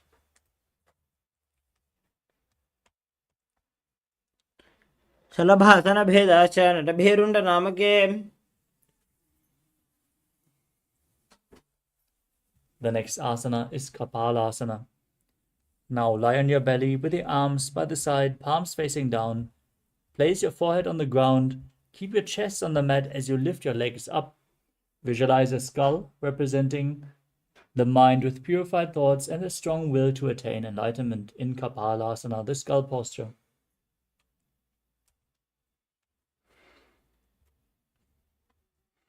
कपालं भूमौ निधाय ऊर्ध्वं पादौ नयेत्. Next up is Akasha Kapotasana. As you lay on your stomach with the hands by the sides, lift your legs up over your head. Raise your hips. Keep your hands on the ground behind you as you touch the ground in front of your head with your toes. Now, visualize yourself as a free and open dove. Try to lift your legs as much as possible. उष्ट्रासने स्थित्वा चरणौ भूमेरुत्थाप्य मस्तकोपरि नीत्वा. The next asana is Chatakasana. In a kneeling position, place your forearms on the ground. Be sturdy as you visualize yourself as a sparrow.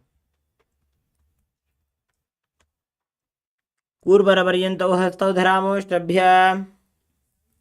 Next up is Vrishikasana too. As you kneel down, with your hands and elbows on the mat, raise your legs and bend your back to touch your feet onto your head. Lift your chin and hold this position as you visualize yourself as a scorpion.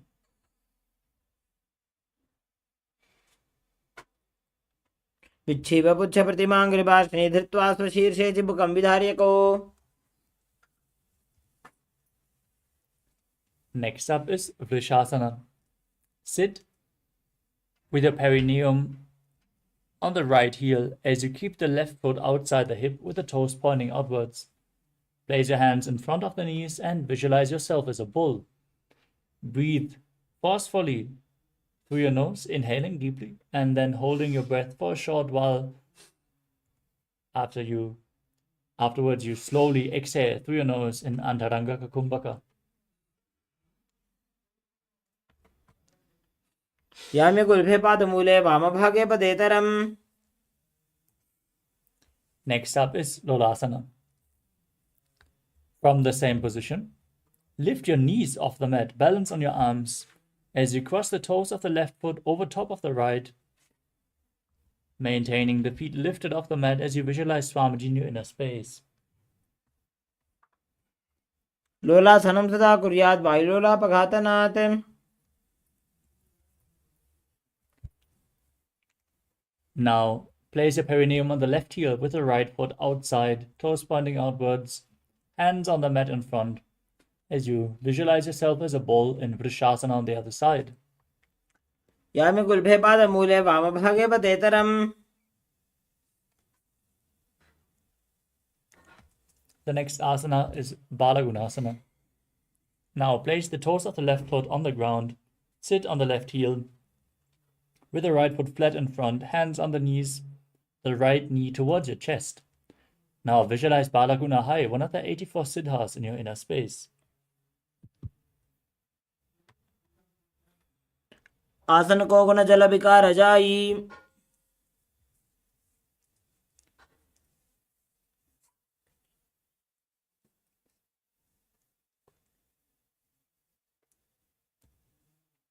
Next up is Grahasana. As you squat with the feet flat on the mat, bring your elbows under the thighs and wrap your hands around the shins. Hold onto your ankles from the outside as you visualize yourself as the entire planet.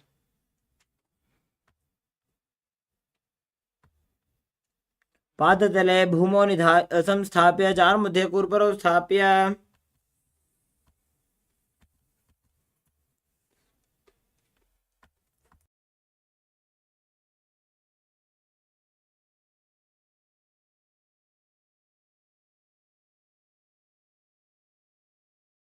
Now repeat Balagunasana on the other side. Sit on the raised right heels. As you keep the left foot flat, knee to the chest, visualizing Balaguna High. आसन को गुण जल विकार जाई. Next up is Utkatasana. You can hold weights if you want to intensify this asana. As you squat on your toes with the heels up and the knees off the mat, place your perineum on the raised heels and your hands on the respective knees. Keep your spine upright as you visualize Swamiji in your inner space. युजास्पिजस्तीत ऊर्वजानुयुतरासने पादतलद्वयोपरि.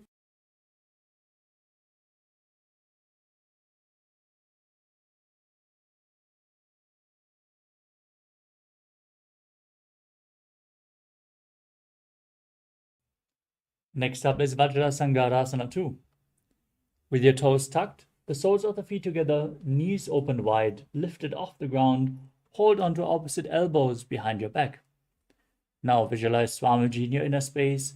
Keep forcefully inhaling in Antaranga Kumbhaka.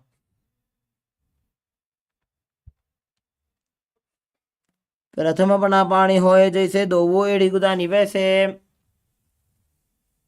Next up is Anilasana.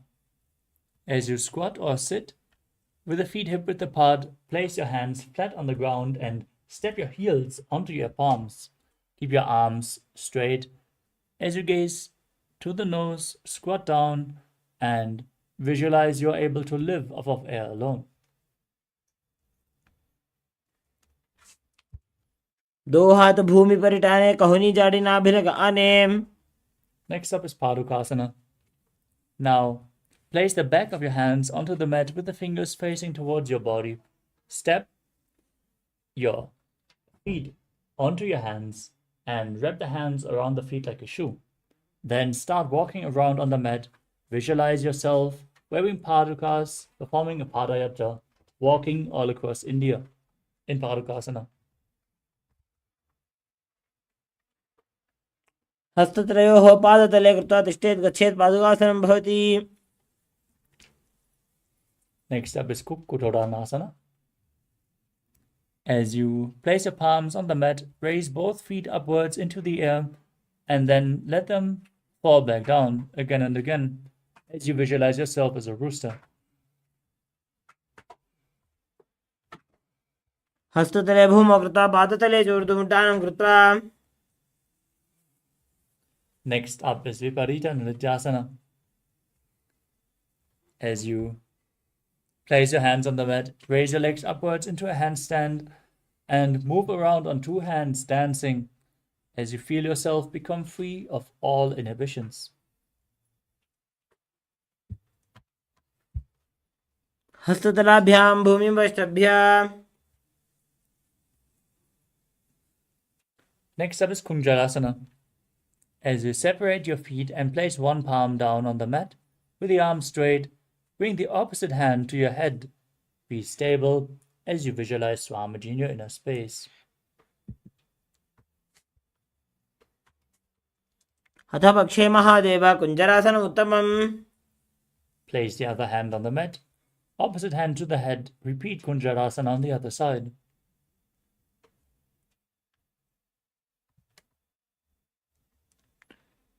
पार्श्वेभ्यां भूमिं वष्टभ्य हस्तद्वयेन गुल्भौ धृत्वा. Next up is Karambasana. As you sit on the ground with your feet flat and the heels close to your body, hold the respective ankles and lift the feet off the ground as you visualize yourself as a Kadamba tree, a pious tree that promotes a long life. पार्श्वेभ्यां भूमिं वष्टभ्य हस्तद्वयेन गुल्भौ धृत्वा. Next up is Pavana Muktasana. As you sit with your heels at the perineum, hold your knees with your hands and press them against your chest. Keep your feet flat and visualize any excess vata being released from your body or balance within your system as you breathe calmly through your nose in Sahaja Kumbhaka.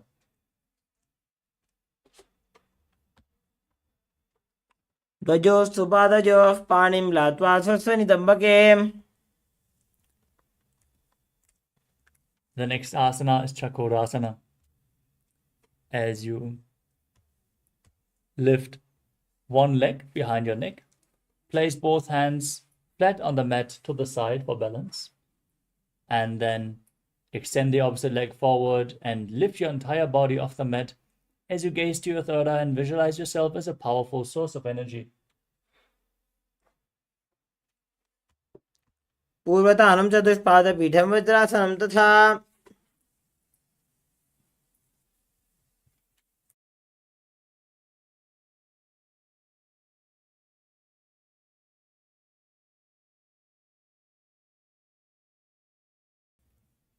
Next up is Dhanurasana 2.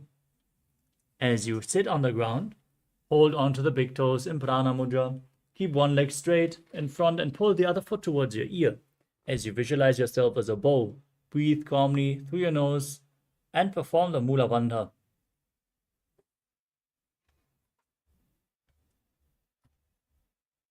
पादाङ्गुष्ठ उदपाणिभ्यां गृहीत्वा श्रवणावधि.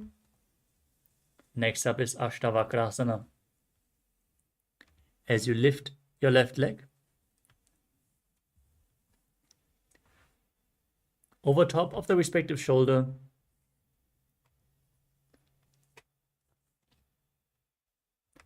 hook the right foot over top and extend the legs out to the side. As you lean forward and down while extending the legs out to the side, lift your head and chest, find balance and visualize yourself as a flying crane. वासिष्ठमथ कौण्डिन्यमूर्धकुक्कुटमेव च.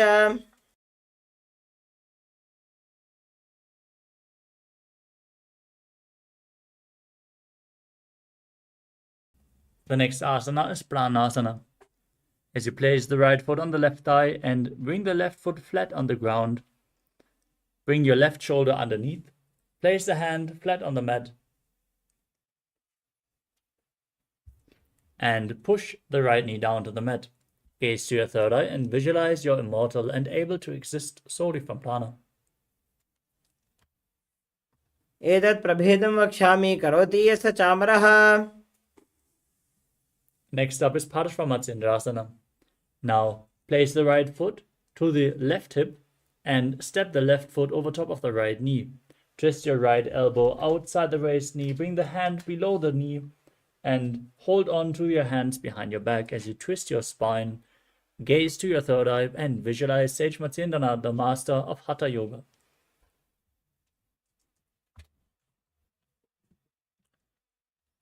पार्श्वाभ्यां धृतते यास्तु पार्श्वमत्येन्द्रमुत्तमम्.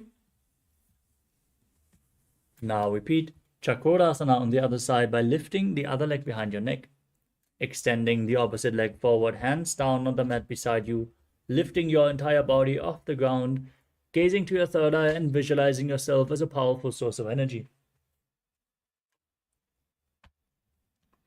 पूर्वतानं चतुष्पादपीठं वज्रासनं तथा.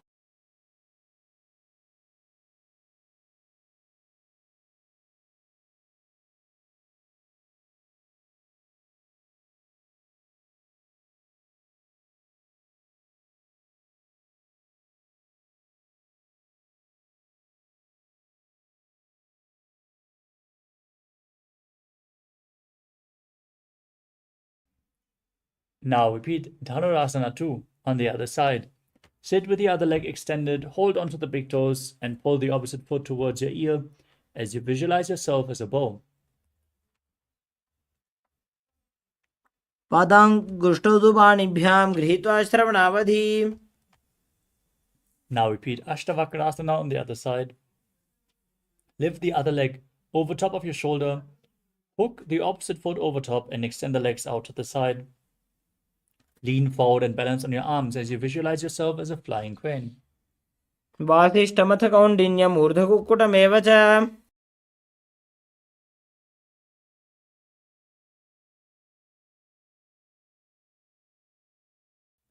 Now repeat Pranasana on the other side.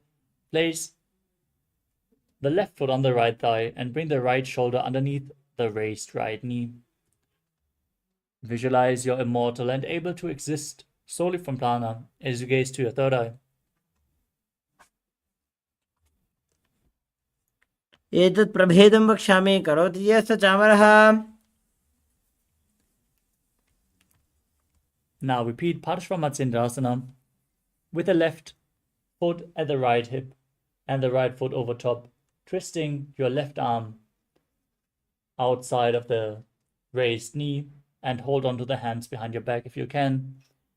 Gaze up towards your third eye and visualize Matsyendana, the master of Hatha Yoga.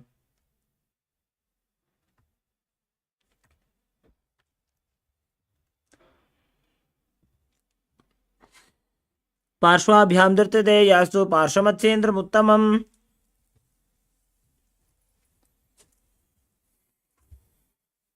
Next up is Ardha Paschimottanasana. Now keep the right leg extended and press the left heel against the groin as you lean forward and down, as in Paschimottanasana, holding onto the front foot. As you visualize Swamiji in your inner space, perform Jiva Chala Kumbhaka, inhaling deeply, holding your breath, and then moving the prana up and down and through your limbs by the force of your will. एकं पादं प्रसार्य एकं पादस्य पार्श्वनासीवनि सम्पीड्य. Next up is Kranchasana. Now bring the left foot outside of the hip. Bring the top of the foot flat on the ground as you hold onto the right foot and extend it up straight in front of your face. Keep your knees straight and visualize yourself as a crane.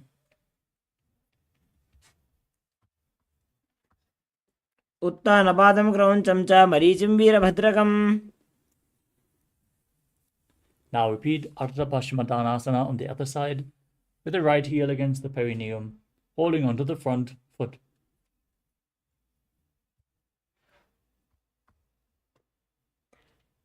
एकं पादं प्रसार्य एकं पादस्य पार्श्वनासीवनि सम्पीड्य. Now repeat Kranchasana. Bring the right foot outside of the hip, flat on the ground. Hold onto the left foot and extend it up in front of your face, visualizing yourself as a crane.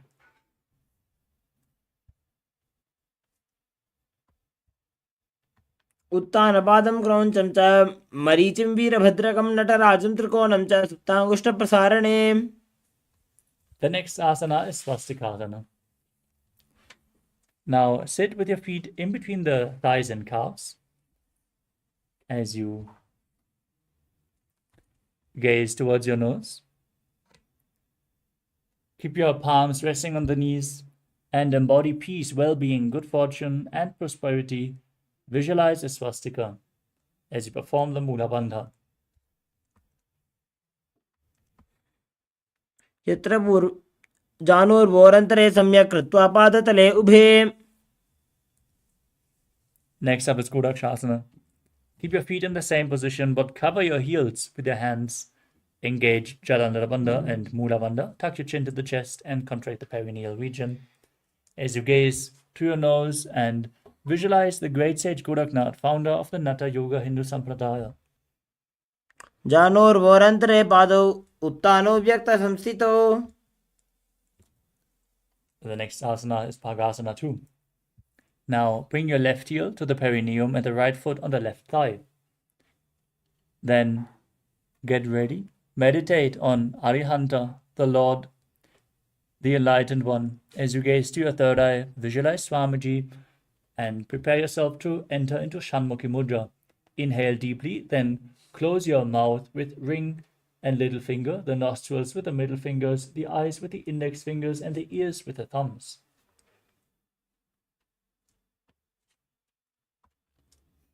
वामपार्श्वौ गुदं संस्थाप्य दक्षाङ्घ्रिवामजगने. Next up is Yogasana. Now place your feet onto the opposite knees. Then place your hands on the ground beside you with the palms facing upwards. Keep your spine straight, gaze towards your nose, visualize Swamiji, and start performing the Kakachantra Kumbhaka, rolling up your tongue and pushing it out of the mouth without touching the teeth.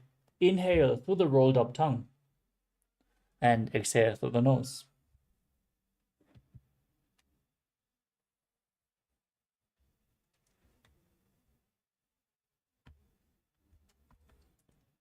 उत्तानौ चरणौ कृत्वा संस्थाप्योपरि जानुनोः.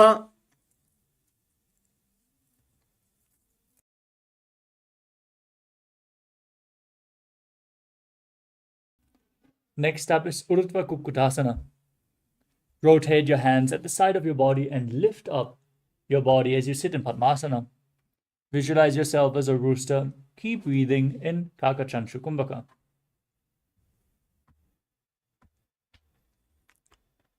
वासिष्ठमथ कौण्डिन्यम् ऊर्ध्वकुक्कुटमेव च. Next up is Siddha Haratali Asana. Sitting in Padmasana, bring your hands in between the legs, palms flat on the mat. Don't lift your body up, stay seated on the mat. Gaze to your nose and visualize Swamiji.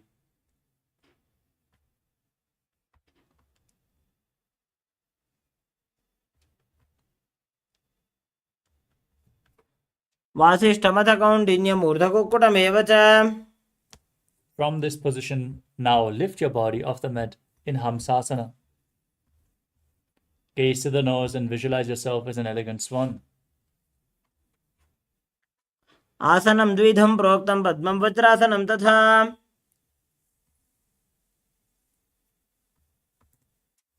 Next up is Karmukhasana. From Padmasana, bring your hands between the thighs and calves. While sitting, reach your hands behind the body, interlace the fingers in Parasha Mudra. As you bring your forehead to the floor, gaze to your nose and visualize yourself as Lord Shiva's bow.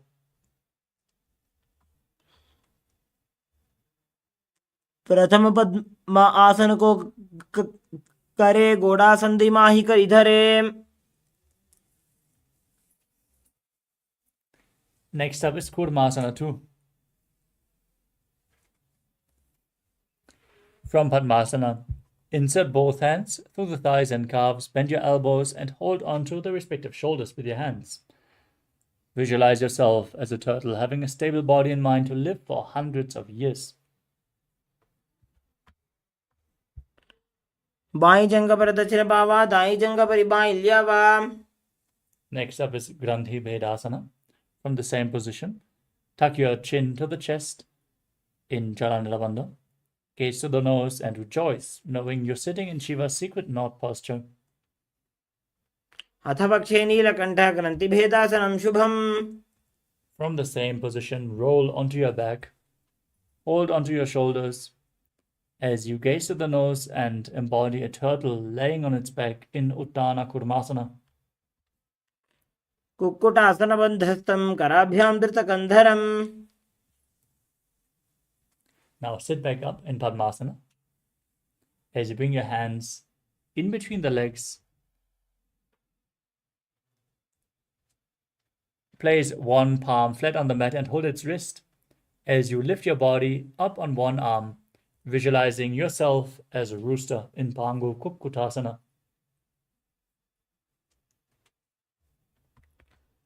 Kukkutasana स्थित्वा एकेन हस्तेन अन्यस्य मणिबन्धं धृत्वा. Now place the other hand on the mat. Lift your body up. Repeat Pangu Kukkutasana on the other side. Kukkutasana स्थित्वा एकेन हस्तेन अन्यस्य मणिबन्धं धृत्वा. Next up is Gridasana. From Padmasana, place your elbows on the toes and interlace your fingers. As you rest your chin on the knuckles, press your thumbs to the throat and visualize you have gone beyond all greed and covetous. जानोर्भवन्तरे पादौ उत्तानो व्यक्तसंस्थितौ. Next up is Padmasana 3. From Padmasana, hold one hand over the other with the palms facing upwards. Keep your spine straight, gaze to the nose, engage all three bandhas as you visualize Swamiji in your inner space.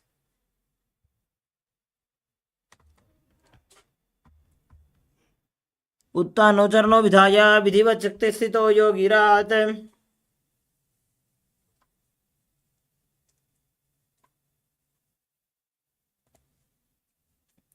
Next up is Padmasana 4.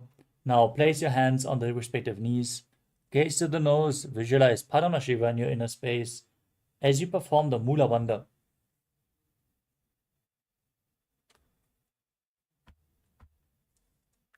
एतत् पद्मासनं कुर्यात् प्राणवायु प्रसिद्धये. Next up is Karmukhasana 2. From Padmasana, keep one hand on the respective knee and hook the other hand around the respective big toe in Prana Mudra. Move the big toe round and round as you visualize yourself as Pinaka, Lord Shiva's bow. Then repeat the movement on the other side. अथान्यासनमावक्ष्ये योगपूरकरक्षणात्. Next up is Karmukhasana 3. From Padmasana, cross your arms behind your back and hold on to the opposite big toes. As you gaze towards your nose, engage all three bandhas, visualize yourself as Pinaka, Lord Shiva's bowl, and keep breathing in Kakachantra Kumbhaka, inhaling through the rolled up tongue.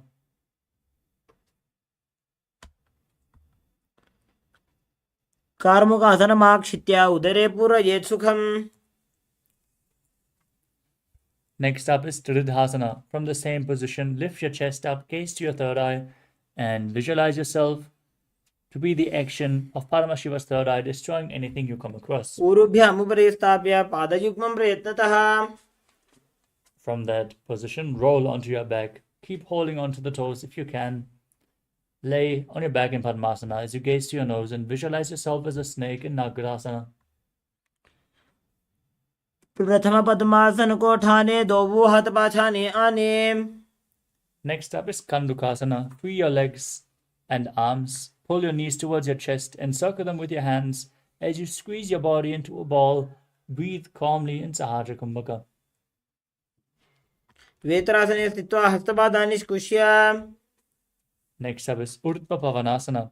Place your feet flat on the mat with the knees raised and interlock your fingers behind your back, behind your head, as you gaze to your nose and visualize Swamiji in your inner space. प्रथमे सूदो सही न करावे घोड़ा उभा राशि मिलावे. Now place your upturned palms underneath your heels and push your hips up as you perform Jalandhara Bandha and Mula Bandha, and visualize yourself as a powerful alpha ape in Marakata Pitasana. उत्तानशयनं पादतले उत्तानहस्तयोः स्थापयेत्. Next up is Uttana Shikipitakasana. As you bring your hands to the hips, raise your hips up and stretch your legs out as you gaze to the nose and visualize Swamiji in your inner space. जङ्घोरुबलहीनश्चेत् उत्तानशिखिपीठकम्. Now raise your legs up straight and then place your arms flat on the mat for balance. In Narakasana, visualizing yourself blissfully traversing through Narakaloka unscathed. ग्रीवाकण्ठेन भूमिं विष्टम्भ. Next up is Tiranaukasana. Bring your hands to the lower back and slowly lower and angle your legs, keeping your core engaged as you visualize yourself as a boat crossing the ocean of samsara in Tiranaukasana. नौकावत् स्थित्वात् ऊर्ध्वं पादाग्रद्वयं नजेत्. Next up is Dvajasana. Now bring your hands back to the ground, your legs straight like a flagpole as you visualize yourself as the KAILASA flag, respected across all nations. तिर्यन्नौकावते ग्रीवापृष्ठकूर्परैः भूमिं वष्टभ्य. Now lower your body down flat on the mat. Keep your hands by the sides. Engage the Chakti Chalan Mudra, forcefully pulling the Kundalini Shakti up along your spine as you visualize your body is dead and the Supreme Pontiff of Hinduism, Swamiji, is liberating you. Internally chant the Mahavakya, Om Nithyananda Paramashivoham in Mritasana.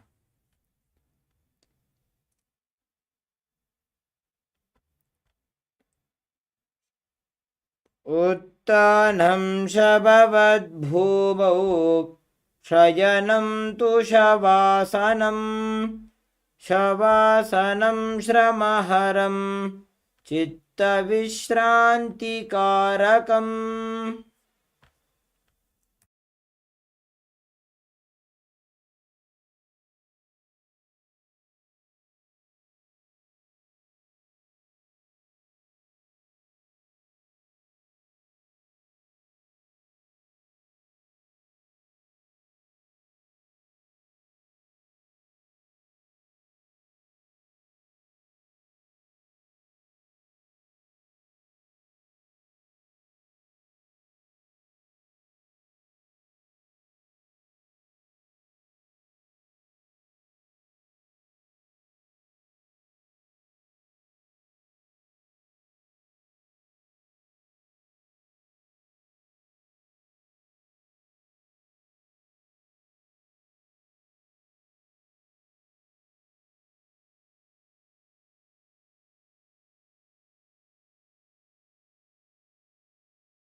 Slowly return to your physical body.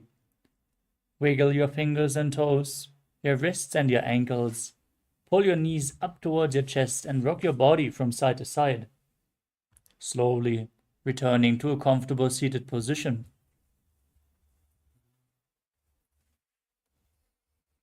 Congratulations for completing all 308 asanas of the Dvitiya Vinyasa Krama. We are now going to move on to the power manifestation session. So stay tuned, manifest the Shaktis of Paramashiva straight after this intense yoga practice, after the awakening of the Kundalini Shakti. Let's manifest the Shaktis of Paramashiva. With this, let us conclude today's Nithyananda yoga session as we all sit straight with the head, neck and spine in a straight line, hands in Namaskara Mudra in front of the heart center. Close your eyes, take a deep breath. Visualize Swamiji in your inner space as we chant the Purna mantra. Om Purnamadah Purnamidam Purnat Purnamudachyate Purnasya Purnamadaya Purnamevavashishyate. Om Shanti Shanti Shanti. Hari Om Tat Sat. Sarvam Bhagavat Shri Nithyananda Paramashiva Padukarpanamastu. Om Nithyanandam. Thank you all, Nithyanandam.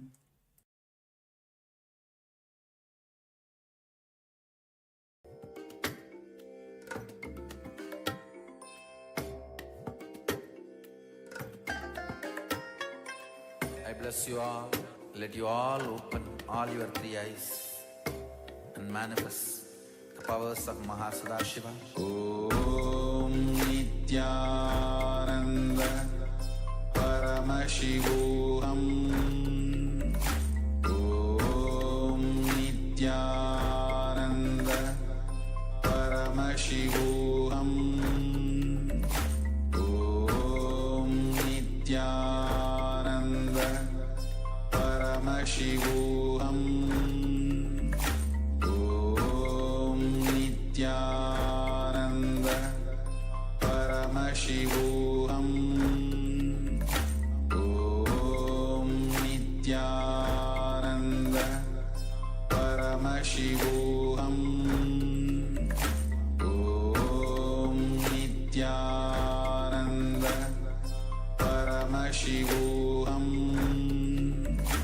Om Nithyananda Paramashivoham. Om Nithyananda Paramashivoham. Om Nithyananda Paramashivoham. Om Nithyananda Paramashivoham.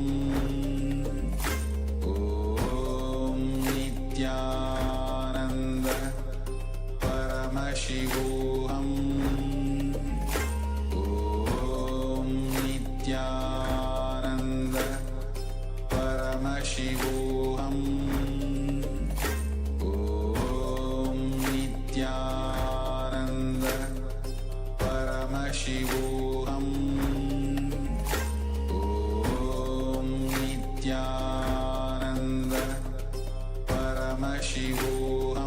Om Nithyananda Paramashivoham. Om Nithyananda Paramashivoham. Om Nithyananda Paramashivoham. Om Nithyananda Paramashivoham. Om Nithyananda Paramashivoham. Om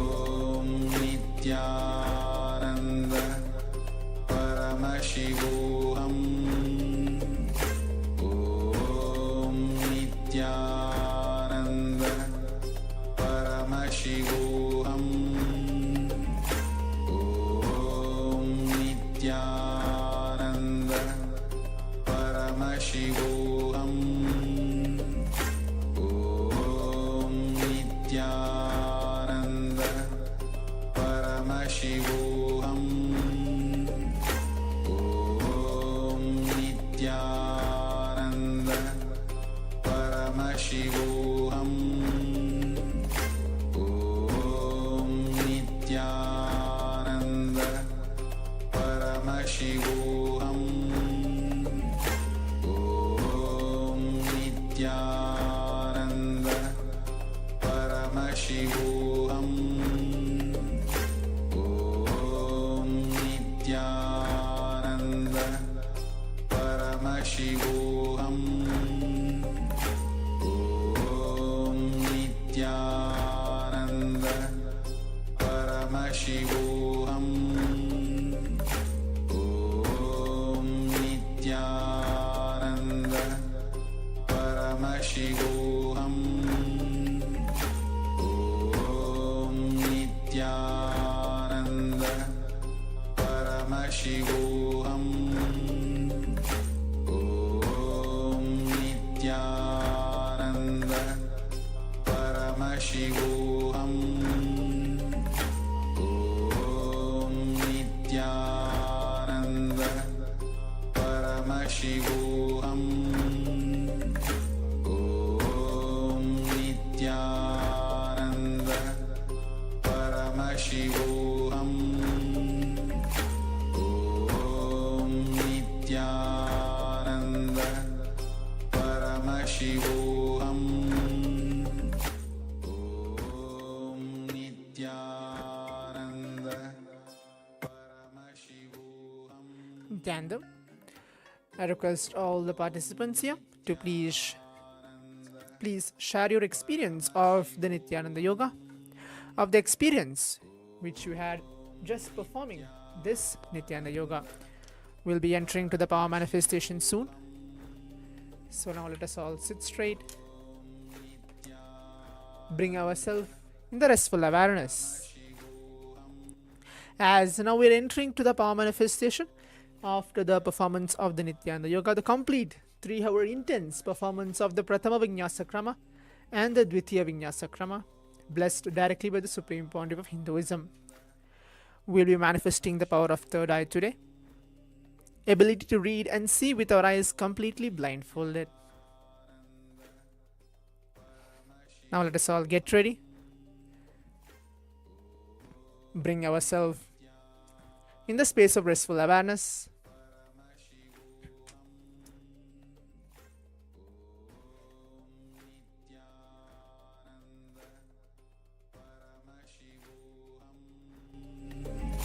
Om Nithyananda. Paramashivoham. Om Nithyananda. Paramashivoham. Om Nithyananda. Paramashivoham. Om Nithyananda. Paramashivoham. Om Nithyananda. Paramashivoham. Om Nithyananda. Paramashivoham. Om Nithyananda. Paramashivoham. Om Nithyananda.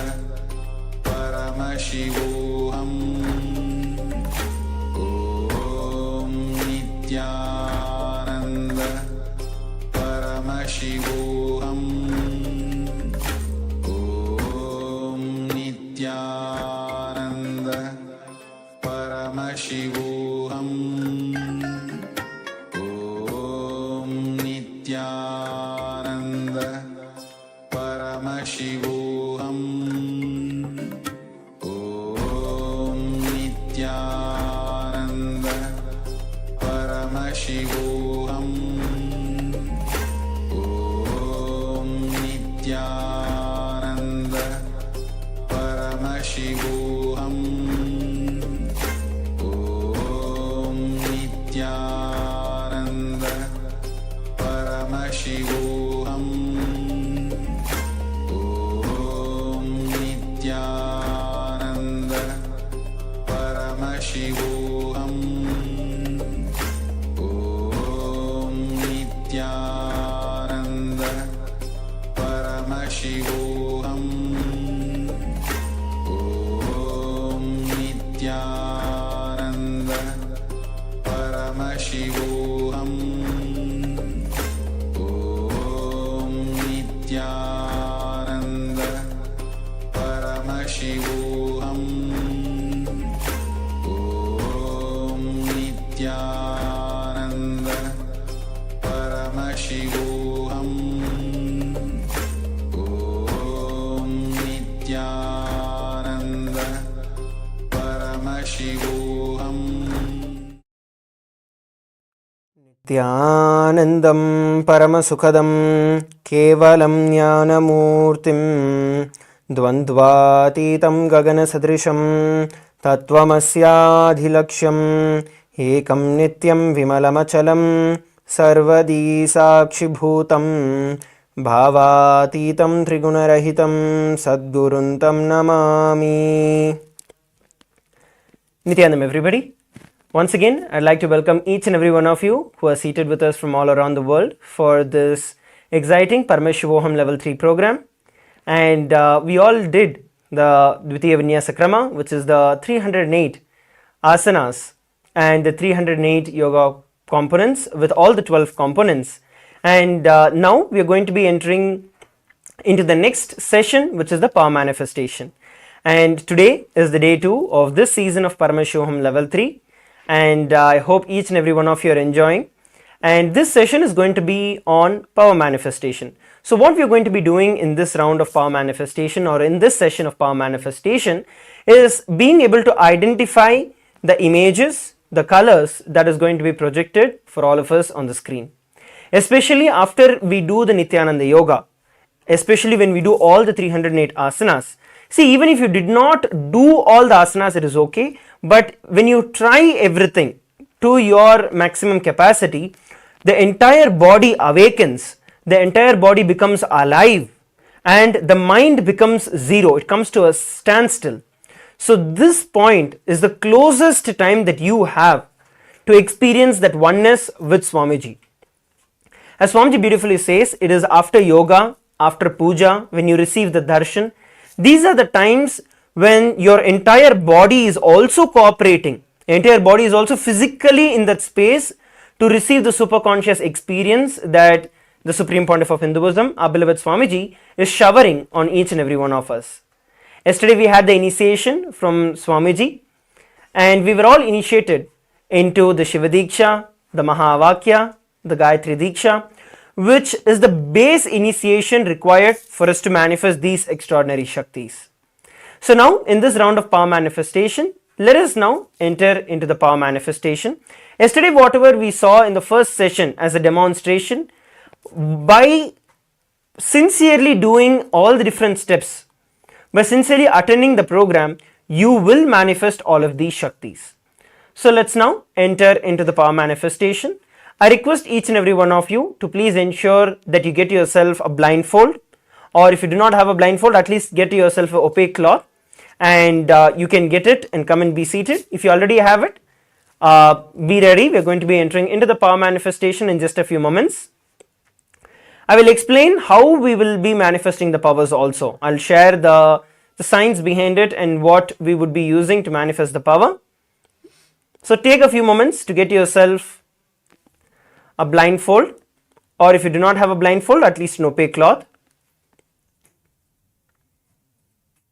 See, some of you are just sitting where you don't have anything, that you can just close your eyes. See, even if you close your eyes, get yourself the blindfold, because that will ensure that there is no extra light that comes from the external source. It ensures that it's completely dark, which helps with the power manifestation.